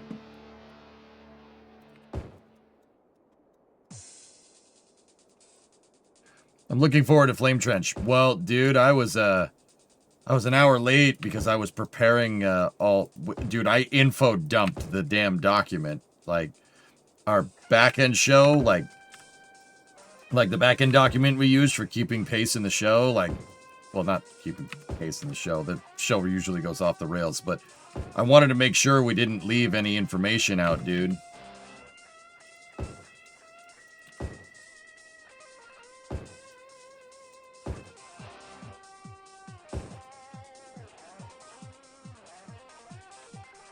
Yeah, I have everything in there, from SR1 Freedom to whatever they're trying to do with SLS and Artemis. Yeah, dude, it's a lot. It's a lot. I spent a lot of time on that today.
Dude!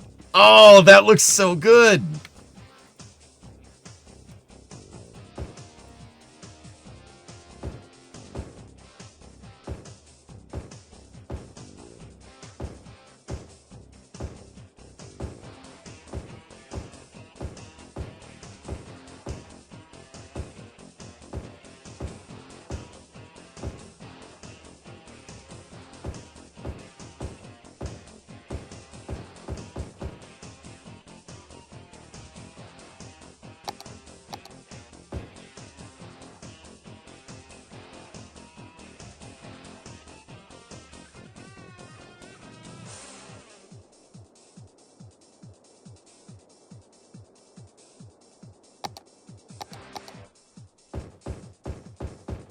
So on racetracks, if people don't know, there's gravel pits. They're called gravel traps.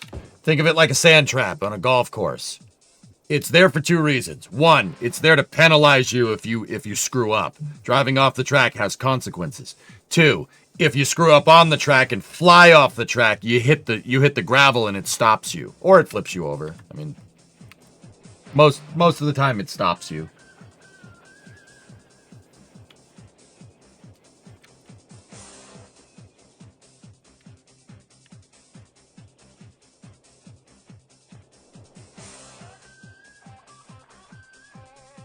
Now that looks like a racetrack. That looks real. This is how it looks, dude. There's some great photo shots lines on this corner. I know, man. Bro, I'm getting hyped about this project. I am getting hyped about this. This is awesome. I really, really hope that it registers these as viewing the event. Like, maybe you can paint the surface area and tell it where you want it. Like, tell it what the event is. Can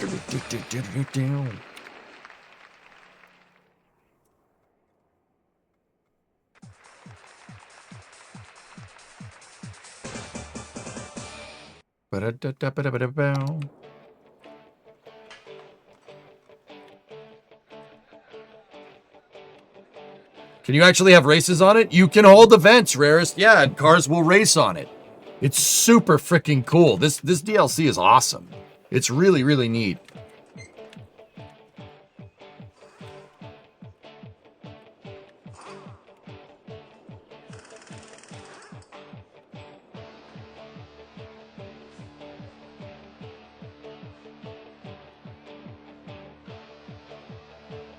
Canada has the exact same corner, but it's mirrored. Yeah, Drew, right?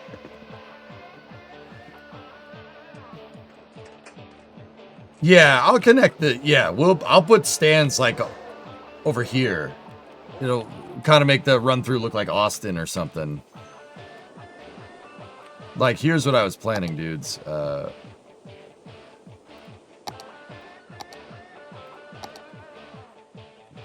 Good old double-decker stands, right? I want stuff like this.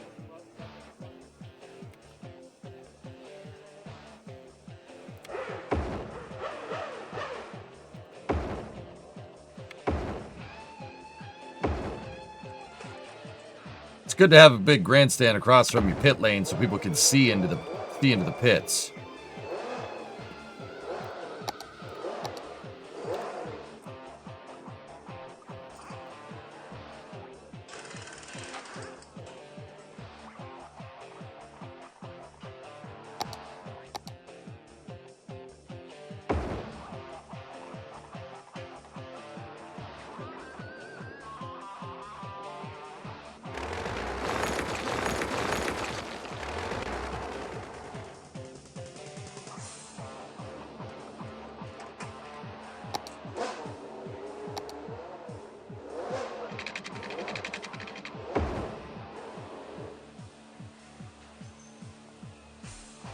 Now, if cities were smart, they'd let you put grandstands at luxury boxes on top of the paddock, but they won't do that. Ever heard of Renault, the Renault F1 car play God Save the Queen? Yes, I've seen that.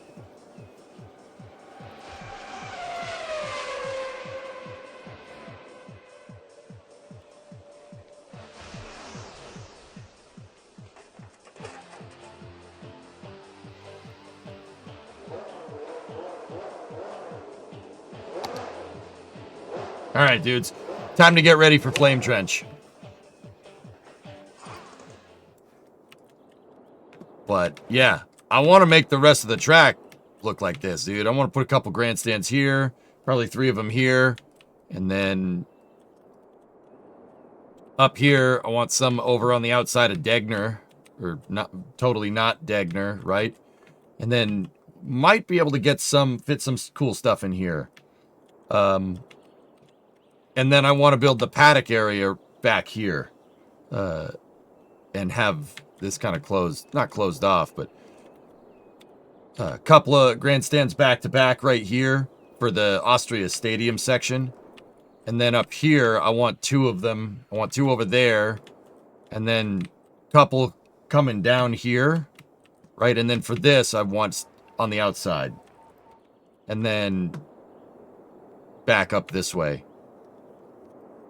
It's going to look sick. This track's going to look bitchin' when it's done. Yeah, I got to figure out a way to put like walkways and bridges and stuff. Like, I wonder if there's a race track asset pack that we could get. That would be really, really cool. But if you look at it like this, man, that's starting to look good. Because I want like the cranes. They usually have telehandlers to be able to pick up cars off the track, right? I want that kind of stuff. But, yeah.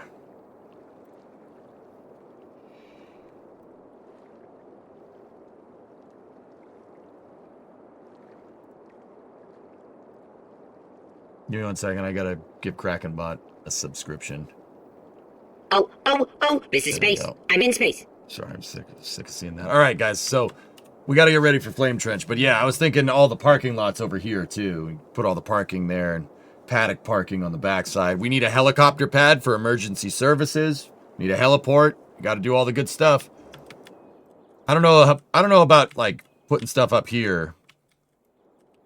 Putting viewing spots up here, but that would be insane. Can you imagine watching this race from here? You'd see the whole damn track. Should have gifted it the perm sub. Yeah, I should have, but I didn't.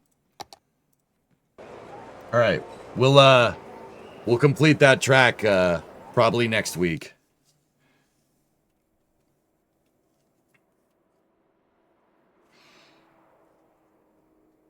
That's where the campsites go? Yeah, dude. Dude, that's what I've heard. You know, like at races like Spa and stuff, like people are there for the race weekend. It's not like you show up for the race and then you go back to a hotel. There's people camping out here. You know, you bring your RV, or you bring your caravan, right? And you're camping out in the woods and then watching the race. I mean, we do that at road courses here too, but like for an F1 race, oh, that's freaking cool, man. I always wanted to do that for NASCAR. Yeah, Bandit, right? It's like being in the infield at Daytona, right? You got your RV, dude. It's probably a wild time. This is like a whole damn campground. Like you could just go camp in the freaking woods, and then you wake up to like, that's cool, man. That sounds like fun. That sounds like a lot of fun, actually, dude. I would be very into that. In fact, this all looks like campgrounds all up in here. People just camp out in a field. That's cool, man. Freaking Spa, dude.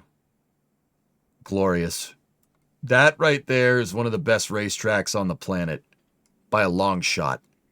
This track freaking rules. And it used to be even crazier, dude. Guys, Spa used to go out here on this road. See where it says Burnenville? It used to go up there and then down here, right? Down this road right here. And then right there was a banked corner like Daytona. Like, think Daytona. The freaking banked curve. Like, I don't know what the banking is, like maybe 20 degree. You could still see where the old banked corner is. That's the old racetrack. Dude, look, freaking NASCAR corner. Just NASCAR corner in the middle of this ridiculous road course. Oh, that's so freaking cool, dude. And then, not during an F1 weekend, but I was at Spa when I was little. It was awesome. Yeah. Okay. And then it flies back up this road, right? Take a right, and then that's where it joins back into the track. That used to be the track. You used to go all the way over here, all the way down there, all the way there, and all the way back. And honestly, this is sketchy. Some of this is uphill. That's all uphill. And then where that little left-right complex is, it's downhill to a bank turn, which is freaking nuts. Yeah, it's truly, truly insane, and I love it. Dude, we raced it once in Friday Night Racing. We raced the historic track. It is... it's a little sketchy.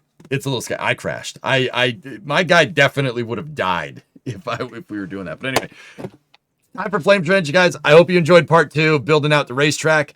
Part 3 will be next week. Thank you very much for watching on YouTube. I'm going to cut the YouTube VOD because I'm going to be streaming on YouTube on the NASA Spaceflight channel. On Twitch, just stay here. Flame Trench should be coming in about 10 to 20 minutes. All right. I'll see you guys in a little bit. Thanks for watching.